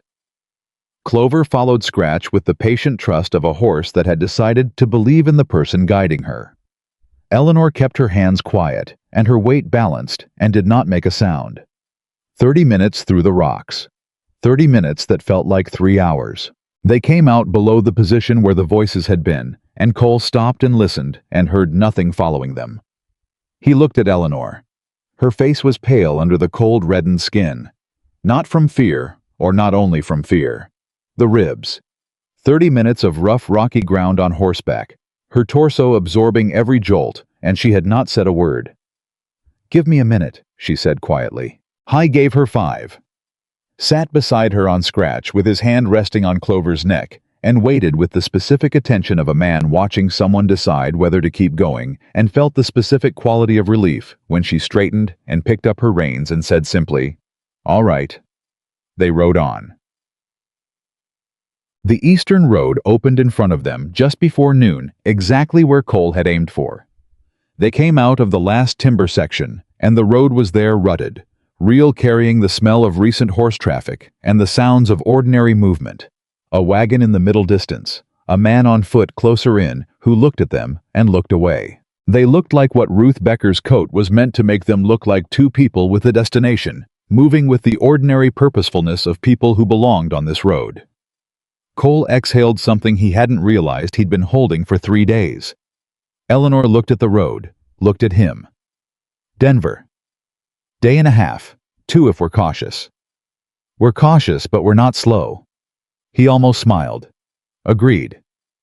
They joined the road. The first hour was deceptively ordinary, the kind of ordinary that Cole had learned to be suspicious of because danger that presented itself plainly was easier than danger that hid inside the normal. He watched the traffic around them with the automatic attention of a man who had spent 17 years reading terrain now applied to people. A freighter with a heavy load moving south. A family in a wagon, children visible in the back heading north. 3 riders together who looked like cowhands moving between outfits and gave Cole and Eleanor one collective glance and lost interest. He began cautiously to believe they had made it. That was when they rode into Castor Ford. Castor Ford was not a town. It was what accumulated at a crossroads when a crossroads stayed in place long enough. A trading post that was Pete Langford's inferior. In every respect a livery, a rooming house with a sign in front that made modest claims about its quality. And in front of the trading post horses. More horses than a Tuesday afternoon warranted. 6 of them tied in the specific arrangement of men who planned to be inside for a while, but not too long. Cole counted them from 40 yards out and felt the particular coldness that settled in his chest when a situation shifted from manageable to requiring immediate decision. He moved Scratch closer to Clover without looking at Eleanor. Keep riding. Don't look at the horses. Keep your eyes forward and your pace steady. I see them. Then you know what this is. How many men to 6 horses? Probably 6. Could be less if some are riding doubles, he thought. Could be more if they left men inside. They passed the trading post at the ordinary pace of people with no reason to hurry. Cole kept his eyes on the road ahead, using his peripheral vision with the practiced efficiency of someone who understood that looking was the thing most likely to get you looked at in return. 2 men were coming out of the trading post as they passed. Cole knew the nearer one. Not by name, he didn't have a name for him, but by the type. The quality of the coat, the cut of it. Not a working man's coat. The kind of coat a man wore when he wanted to look like he had the authority his employer's money could buy. The man looked at the road, looked at the 2 riders moving through.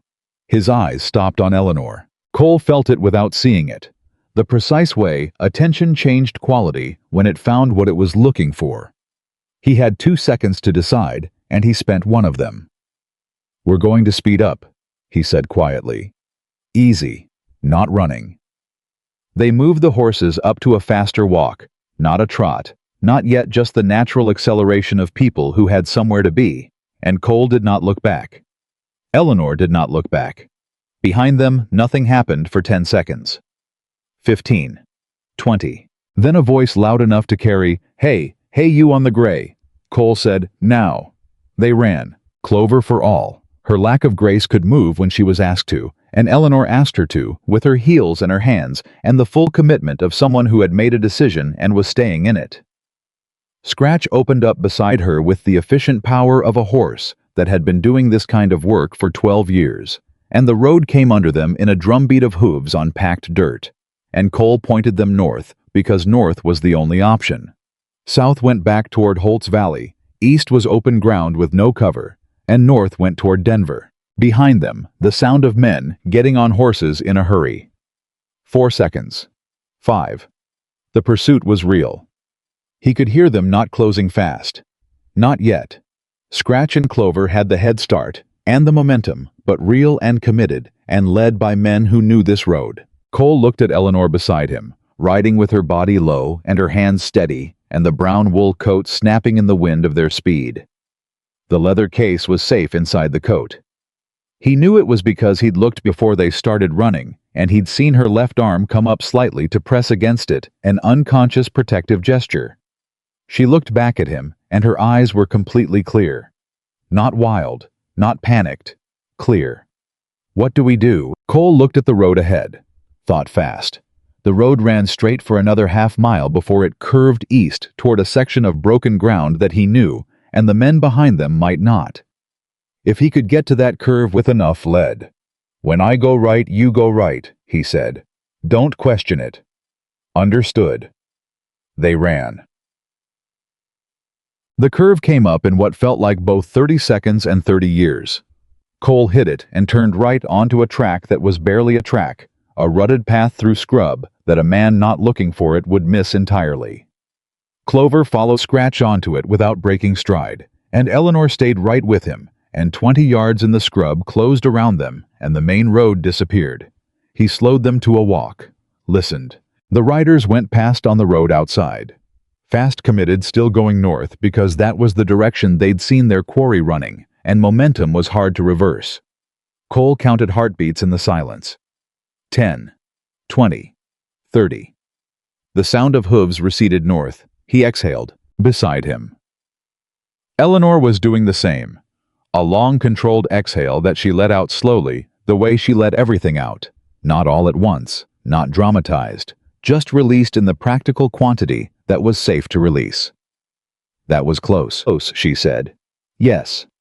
Did they see our faces? The one outside the trading post saw yours. Cole thought about it honestly. He'll describe you. Brown coat woman, gray horse. He paused. They'll figure out the coat change eventually, which means we need to move faster than I planned. How much faster? I want to be in Denver by tomorrow evening. Eleanor looked at him. That's 30 hours of riding from here. Yes. Can the horses do it? With rest breaks, yes. We push through tonight as much as we can. Sleep a few hours. Ride from before dawn tomorrow. He met her eyes. Your ribs. We'll manage, she said. I told you that. He nodded. He'd known she would say it before she said it, which told him something about how well he'd come to know her in 5 days. 5 days. The thought settled briefly, and he pushed it aside. There was work to do first. There's something else, Cole said. He kept his voice level and his face neutral because what he was about to say needed to land without the extra weight of his own reaction to it. The man outside the trading post, I recognized the cut of his coat. He wasn't a hired rider. He was management. The kind of man Holt sends when he's done with the preliminary work. Eleanor absorbed this. Holt's escalating. He's not sending miners and ranch hands anymore. He's sending his own people. Cole looked at her steadily. Which means he's scared. Not angry scared. A man who's angry sends muscle. A man who's scared sends his trusted people. He paused. He knows the papers are real.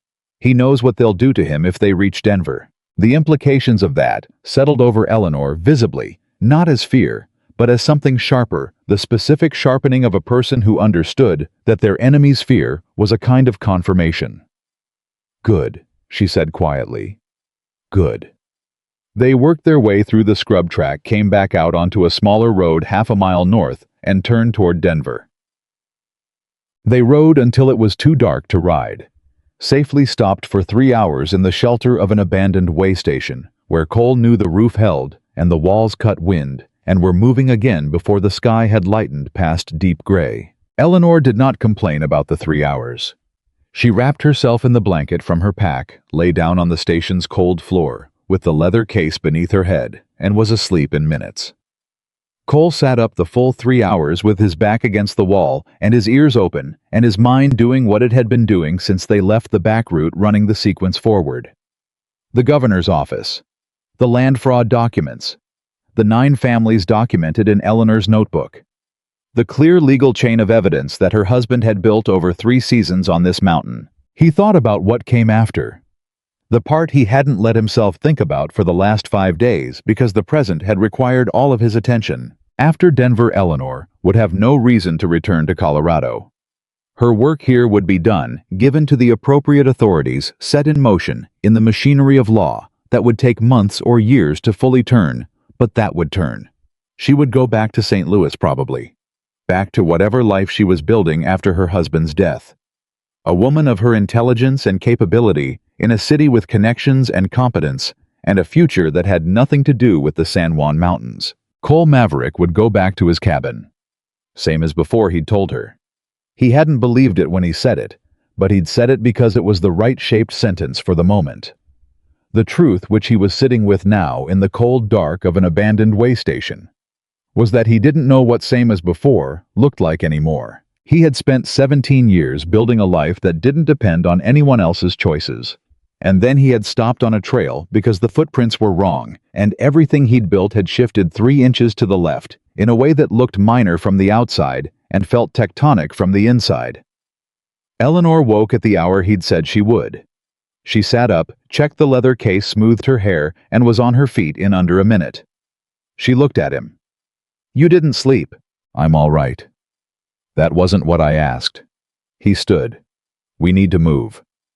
She looked at him for a moment longer, not pushing, but seeing. And he had the uncomfortable sensation of being seen accurately by someone who was not going to pretend she didn't see. Then she picked up her pack and walked to the horses. The last stretch to Denver was the longest and the most ordinary and the most dangerous in the way that ordinary roads were dangerous.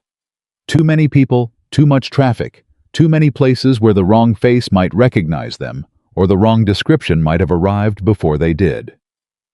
Cole had been thinking about this problem for the last day and a half. The solution he arrived at was one he didn't love, but it was the right one. When we reach the city limits, he said, as the road widened and the first outbuildings of the expanding territory capital began to appear, we don't ride to the governor's office together. Eleanor glanced at him. You know the address of Fielding's office. It wasn't a question, he knew she did. You go there first, alone. I'll be close but not visible. If Fielding is what you believe him to be, you collect him and you go together to the governor's office through the back approach. Fielding will know it. Attorneys always know the back approaches. And you, I'm watching the front. If anyone is watching for you, if Holt got word to someone in Denver, which is possible, I'll know before you're exposed. Eleanor thought about this. He could see her working through it, checking it for weaknesses, the way she checked a legal document.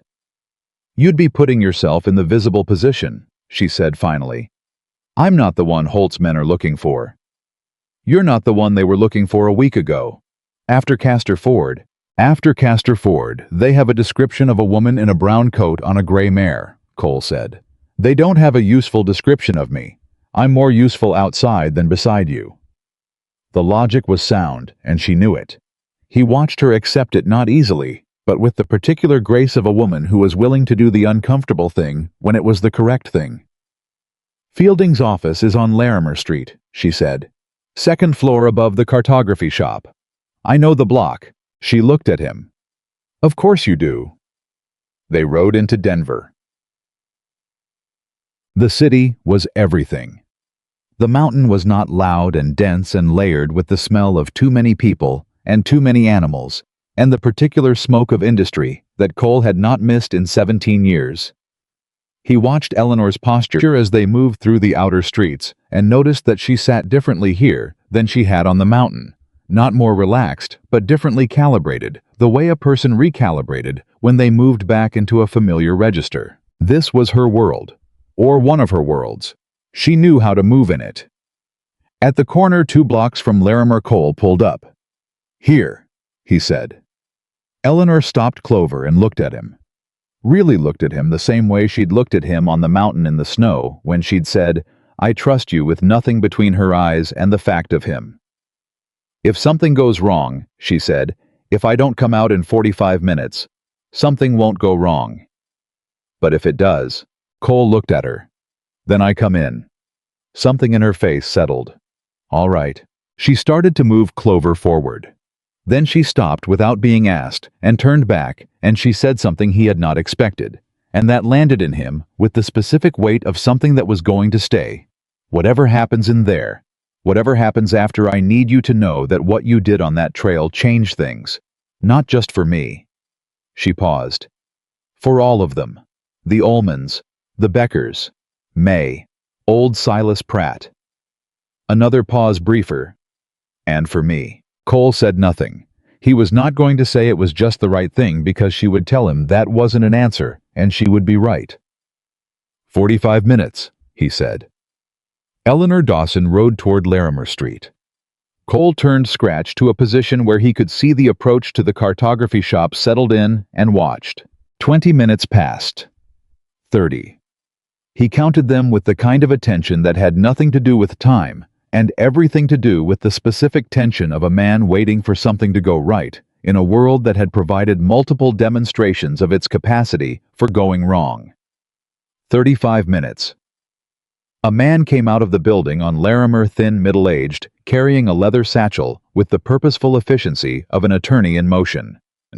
Behind him, Eleanor. Cole let out a breath. They turned south away from the main avenue. toward the back approach to the territorial governor's offices exactly as Cole had said an attorney would know. He waited another 5 minutes watching the street for anyone following and saw nothing that concerned him. Then he moved Scratch slowly and kept them in his peripheral vision until they disappeared around the corner. The rest was Eleanor's work. The documents, the case. The 3 years of her husband's careful evidence, the 9 families in the notebook. The fraudulent patents, the letters, the legal chain that she had been building and carrying and protecting through a blizzard and a mountain, and 3 days of the most difficult trail in the San Juan Range. The rest was Eleanor's. Cole sat on Scratch in the middle of Denver and felt something he hadn't felt in a very long time. Something that was not satisfaction exactly and not relief exactly, but the specific feeling of having been part of something that mattered, of having put weight behind something worth holding up. He sat with it. Then a boy of about 12 came running up the street, skidding to a stop beside Scratch with the breathless urgency of a child who had been given a message and taken the responsibility seriously. "You the man with the bay horse?" the boy demanded. Cole looked down at him. "Depends." The boy pulled a folded note from his pocket. "Lady in the brown coat said to give you this." Cole took it and unfolded it. One line in Eleanor's precise handwriting. "Fielding says there's a second set of patents we didn't know about. Come in. Back door. Now." Cole looked at the note for exactly 1 second. Then he put his heels to Scratch and moved. The back door of the governor's building was exactly where Fielding had known it would be, a plain door off an alley that looked like a service entrance and functioned as one. Except that today, it also functioned as the entry point for a mountain cowboy who had no particular business in the territorial governor's offices and was walking into them anyway because Eleanor Dawson had sent for him, and he had decided somewhere on a mountain trail in the snow that when Eleanor Dawson needed him, he was going to be there. Fielding was waiting inside a neat, worried-looking man in his 50s, with the kind of face that was constitutionally incapable of hiding what it was feeling, which Cole decided to count as a point in his favor. A man that transparent was probably not the source of the leak. Fielding looked at Cole with the rapid assessment of a man who had been told something and was evaluating whether the reality matched the description. Whatever Eleanor had told him, it seemed to satisfy him. He extended his hand. "Fielding, you're Maverick. Where is she?" "Inside." He gestured toward an inner door. "There's a man with the governor came in an hour ago, said he had business about Colorado land claims. We didn't know until Eleanor and I arrived and she recognized the description of his coat. Management level." Fielding's jaw tightened. "Cole, he brought a set of land patents. Signed, sealed, apparently filed 3 days ago in advance of Eleanor's documents." He paused. "Holt's been ahead of us." Cole went through the inner door. The room beyond was a working meeting room, a long table, several chairs, a window with heavy curtains partly drawn. Eleanor stood at one end of the table. Across from her, a man Cole had never seen, but recognized immediately by the quality of his coat and the quality of his composure, Holt's man. Not the one from Castor Ford. Someone else. Someone senior enough to be trusted with this. Between them, spread on the table, 2 sets of documents. Eleanor's the leather case open papers, organized with the meticulous care of 3 years of work. And the other set clean, official-looking, bearing the territorial seal. Eleanor looked at Cole when he entered. Her face was controlled, but her eyes were specific. This is the moment. The man across the table looked at Cole with an assessment that was professional and cold. "This is a private meeting." "He's with me," Eleanor said. Cole walked to Eleanor's end of the table and stood beside her and looked at the documents spread in front of him and the documents spread across from him. And he thought about Gerald Holt and 3 fraudulent land patents and 20 families in the valley and a woman who had walked 4 miles in a blizzard for exactly this moment. Which of these was filed first? Eleanor said. Not to Cole, not to the man across the table. To the territorial clerk who was standing in the corner, looking like a man who very much wanted to be somewhere else. The clerk looked at Eleanor, looked at the man across the table, looked back at Eleanor. Cole watched him decide. "Ma'am," the clerk said carefully, "that would depend on the date stamps and the original surveys." He paused. "Which are filed separately, in the archive." "Then I'd like to see the archive," Eleanor said. The man across the table straightened. The archive requires... The archive, Eleanor said with a quietness that was precisely the opposite of uncertainty. Requires authorization from this office. And I have a letter of introduction to Governor Grant from his chief of staff. Signed and dated. She produced it from inside the leather case, with the calm efficiency of a woman who had been waiting for this specific moment for 8 months. Shall we ask the governor directly? The room was silent.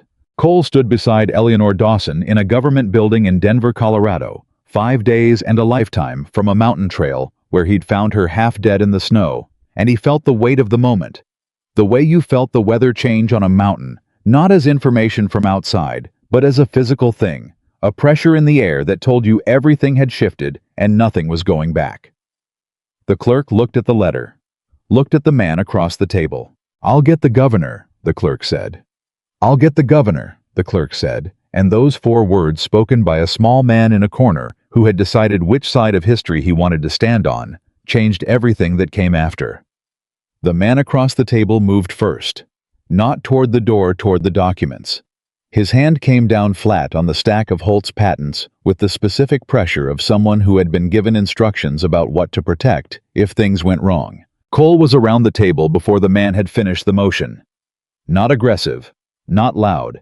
He simply put himself between Holt's man and the documents, all 6 feet and 17 years of mountain living of him, and looked at the man with the particular quality of stillness that was more persuasive than any threat. Those stay on the table, Cole said. Holt's man looked up at him. He was good, professionally controlled, the kind of composure that came from being paid well to maintain it under pressure. But there was something behind his eyes that was doing rapid calculations, and what the calculations were telling him was visible in the fractional shift of his weight backward. You have no authority here, the man said. Neither do you, Eleanor said from across the table. Not anymore. The door opened. The clerk returned, and behind him a man in his late 50s, with the bearing of someone who had been making decisions in difficult rooms for a long time and had stopped being impressed by difficulty. Governor Grant looked at the table, looked at the 2 sets of documents, looked at Eleanor, at Cole, at Holt's man, and then at Fielding, who was standing in the doorway behind him with his leather satchel clutched to his chest, and the expression of a man watching a verdict come in.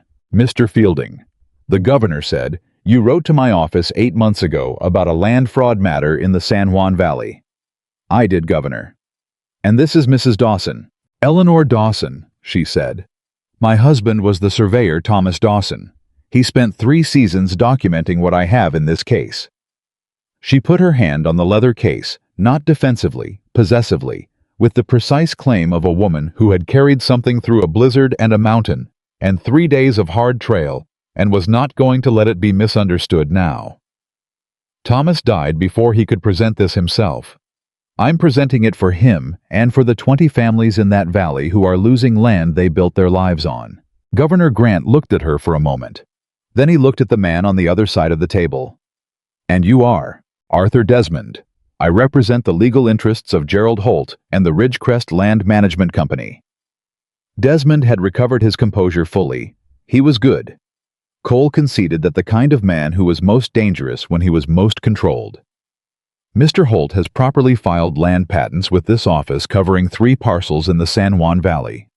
The filings are complete, legally executed, and recorded with the Territorial Land Office in advance of any competing claim. In advance by 3 days, Eleanor said. 3 days after his hired guides left me on a mountain in a blizzard to prevent me from getting here first. The room absorbed that. Governor Grant looked at Eleanor. Something shifted in his face, not dramatically. This was not a dramatic man, but a specific shift of attention that meant he was now hearing something he considered real. Those are serious allegations, Mrs. Dawson. They're documented allegations, Governor. I have testimony from multiple families about the pressure campaign.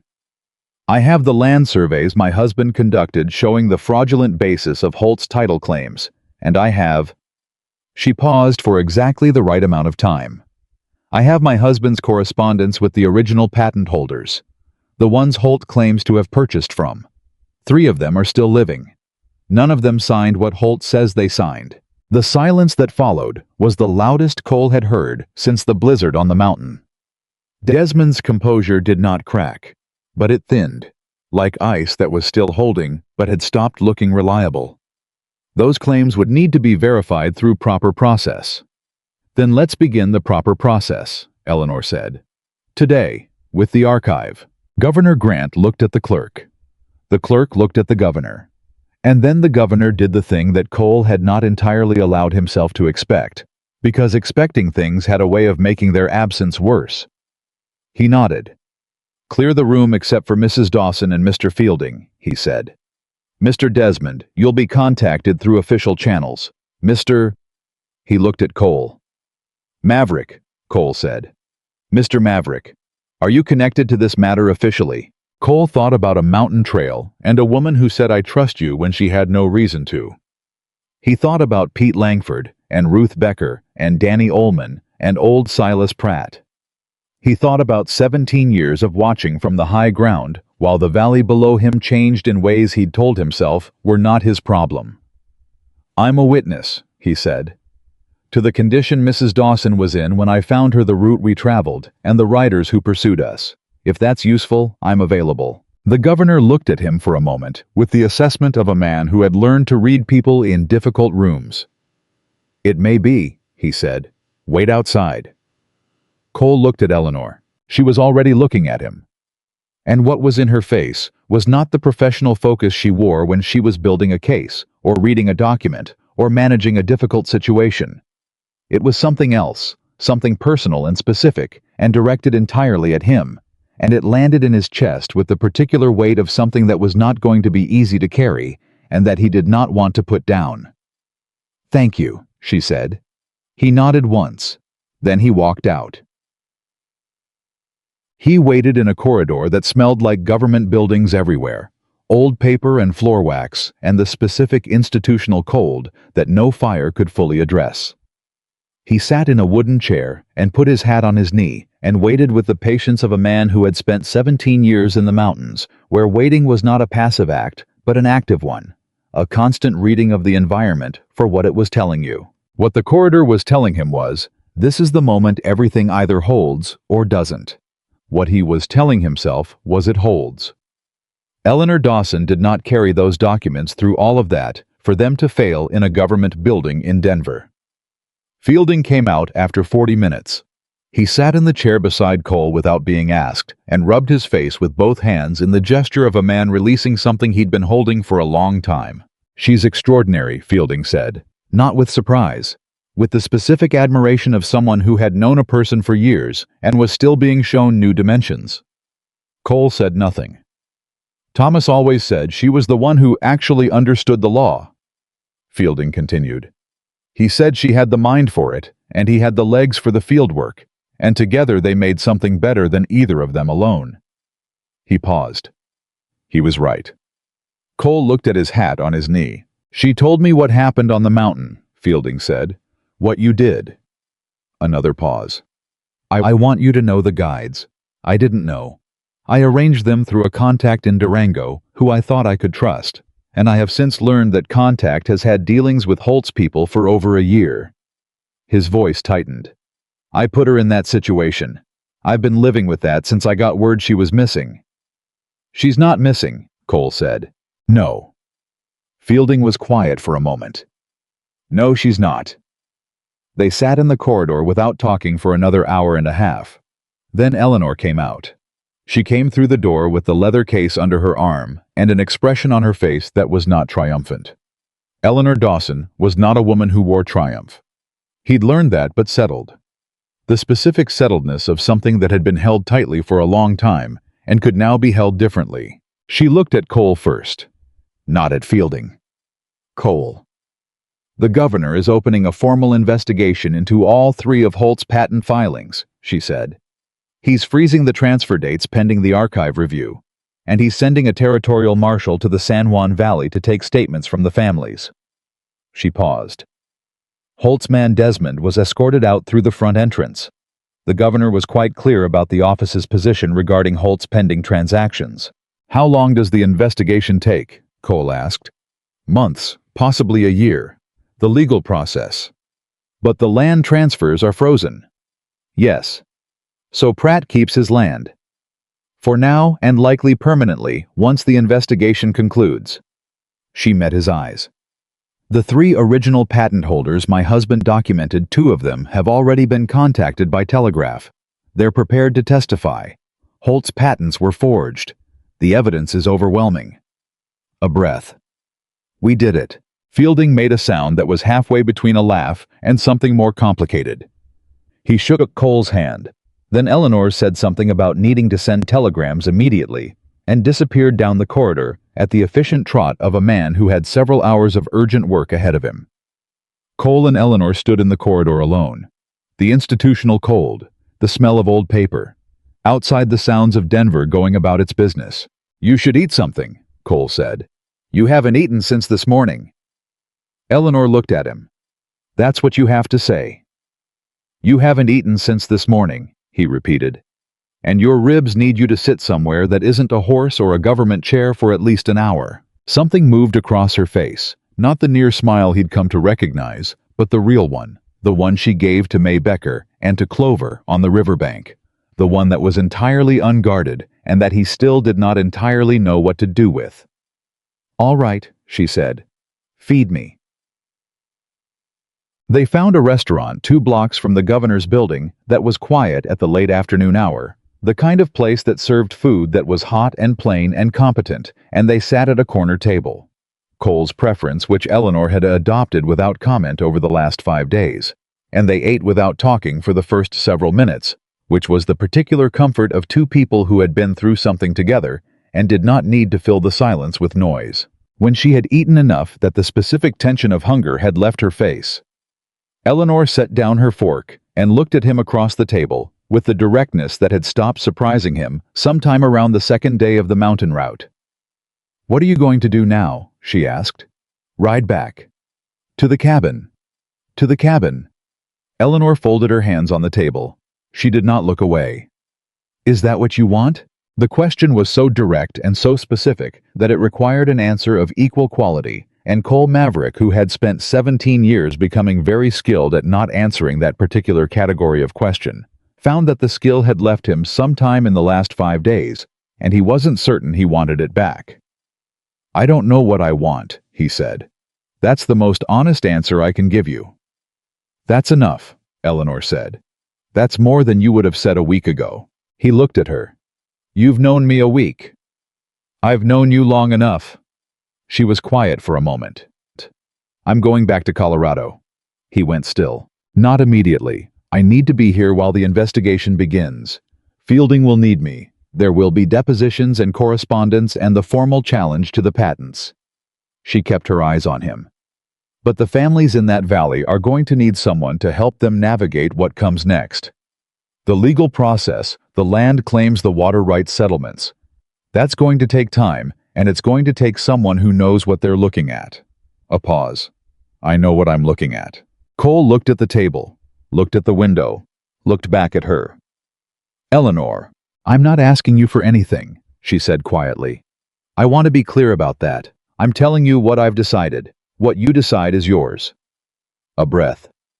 But I spent 8 months after Thomas died figuring out what I was going to do with the rest of my life. And what I kept coming back to was this. She touched the leather case on the chair beside her. Not just this specific case, the work, the families, the idea that law is supposed to protect the people who built something with their hands and their lives and their years. She paused. Colorado is where that work is. Cole was quiet for a long time. The cabin's going to need work, he said finally. Before winter, I've been putting off the roof on the east side for 2 seasons. Eleanor looked at him. And the valley families are going to need someone who knows the terrain when the marshal comes to take statements. He kept his eyes level on hers. Someone who knows where the water channels run and where the property lines actually fall, not where Holt's people redrew them. They are, Eleanor agreed carefully.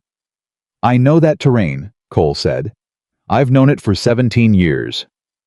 The silence between them had changed quality 3 times in the last 5 minutes, and both of them knew it, and neither of them was going to rush past it. This was the particular pace of 2 people who had been moving fast under pressure for days, and were now for the first time in a moment that did not require speed. Cole. Her voice was careful. Careful and exact and very real. I'm not a woman who does things by halves. If I come back to Colorado, if we do this work together, I need you to know that. I know that, he said. I've known that since you told me your plan had 4 backup components you hadn't mentioned yet. The real smile, unguarded and complete. I've also known, he said more quietly, that whatever I told you about going back to the same as before, that wasn't true. I knew it when I said it. He looked at his hands on the table, then back up at her. I've been alone for 17 years because I decided it was safer. And I still think it's safer. I also think there are things more important than safe. Eleanor looked at him for a long moment without speaking. Then she picked up her coffee cup, found it empty, set it back down. The roof on the east side, she said. How bad is it, babe? Bad enough to need doing before October. October gives us 2 months. About that. I'll be done with the initial depositions in 3 weeks. She looked at him steadily. I can be back in Colorado in 4. Cole Maverick sat in a Denver restaurant at the end of the most consequential week of his life in 17 years. And he looked at Eleanor Dawson across a corner table, and he felt the specific quality of something beginning, not the tentative beginning of something uncertain, but the solid beginning of something that had already proven it could hold weight. 4 weeks, he said. 4 weeks, she confirmed. He rode back alone through the eastern road and up through the high mountain back route and into the San Juan Valley, and the ride that had taken 5 days of urgency in one direction took 4 days of steadier travel in the other, and he had a great deal of time to think. He stopped at the Becker homestead on the way through. Ruth came out before he'd reached the door the way she always did, and looked at him with her flat-eyed assessment, and waited. It's done, he said. The transfer dates are frozen. Investigation opens next month. A marshal is coming to take statements. Ruth Becker stood very still for one moment. Then she turned her head toward the open door and called May. May came out at a run. Stopped when she saw Cole's face and read what was on it. She was 16 years old and had grown up watching her family's security get slowly dismantled, and she stood in the doorway of her family's home. They had held for 11 years, and she put both hands over her mouth, and her eyes filled, and she did not make a sound for a long moment. Then, she did it. She did it, Cole said. May dropped her hands and looked up at him with the specific brightness of someone who had stopped letting themselves hope and had just been given permission to start again. When is she coming back? Cole looked at this girl who had given Eleanor her mother's coat and asked with a 16-year-old's unguarded hope whether it was really going to work. 4 weeks, he said.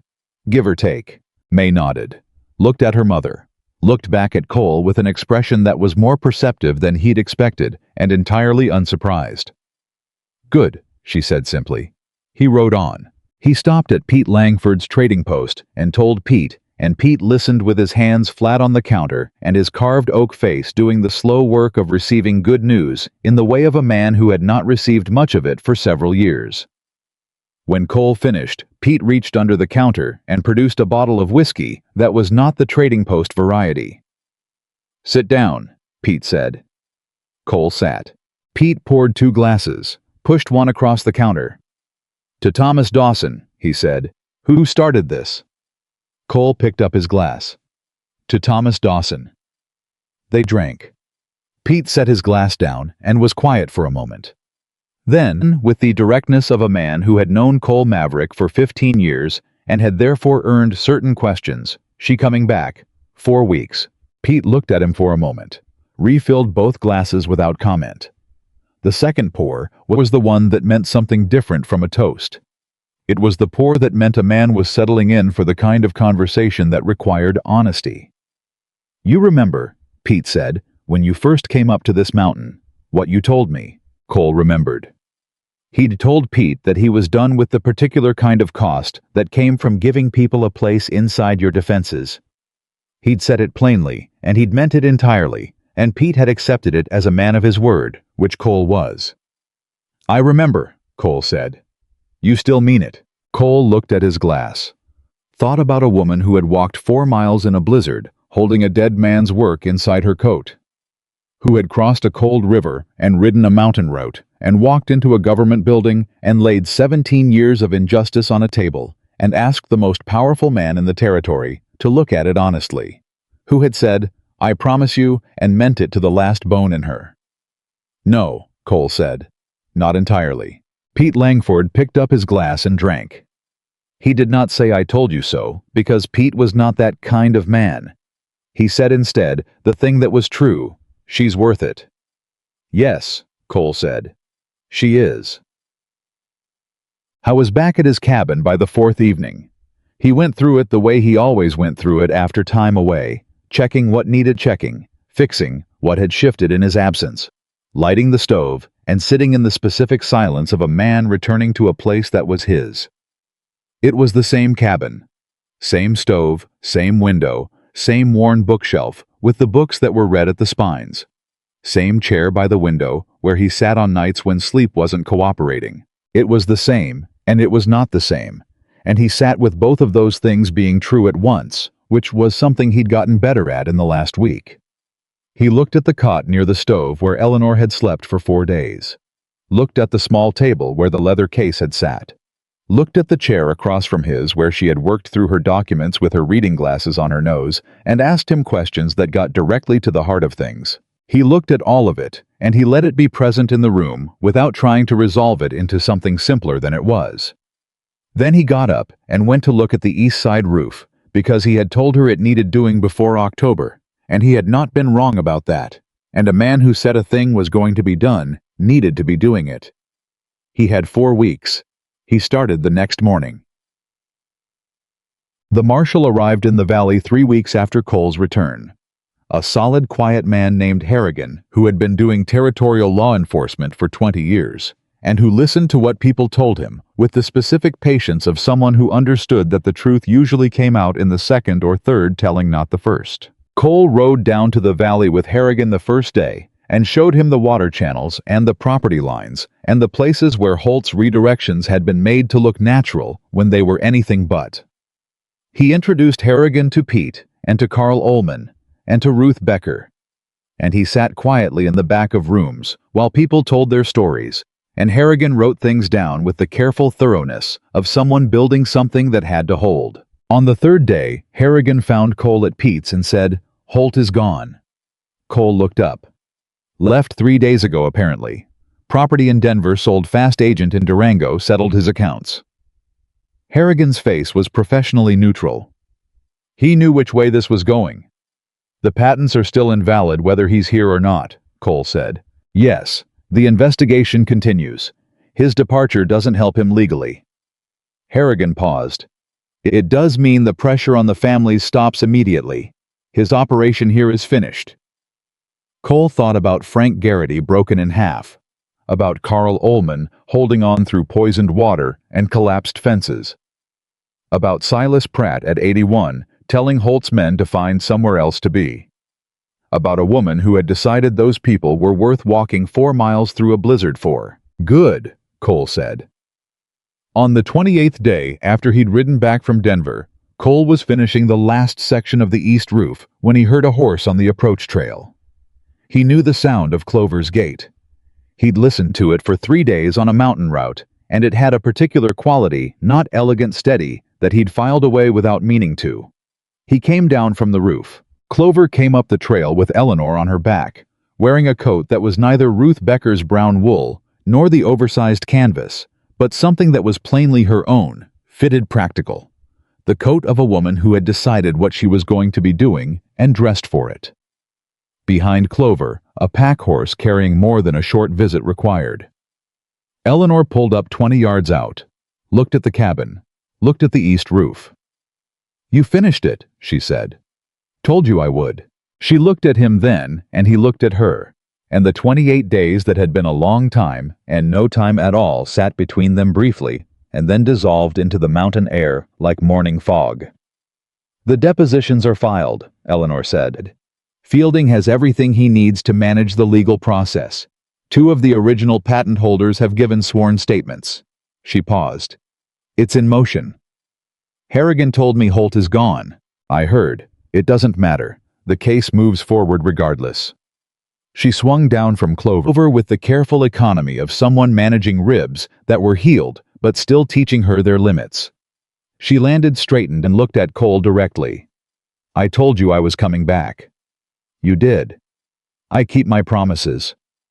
She said it the same way she'd said it across a small table in a cabin on the night before everything changed, not as a reminder, as a fact. Clean and complete. Cole took Clover's reins and walked both horses toward the barn, and Eleanor fell into step beside him without being asked, which was exactly right.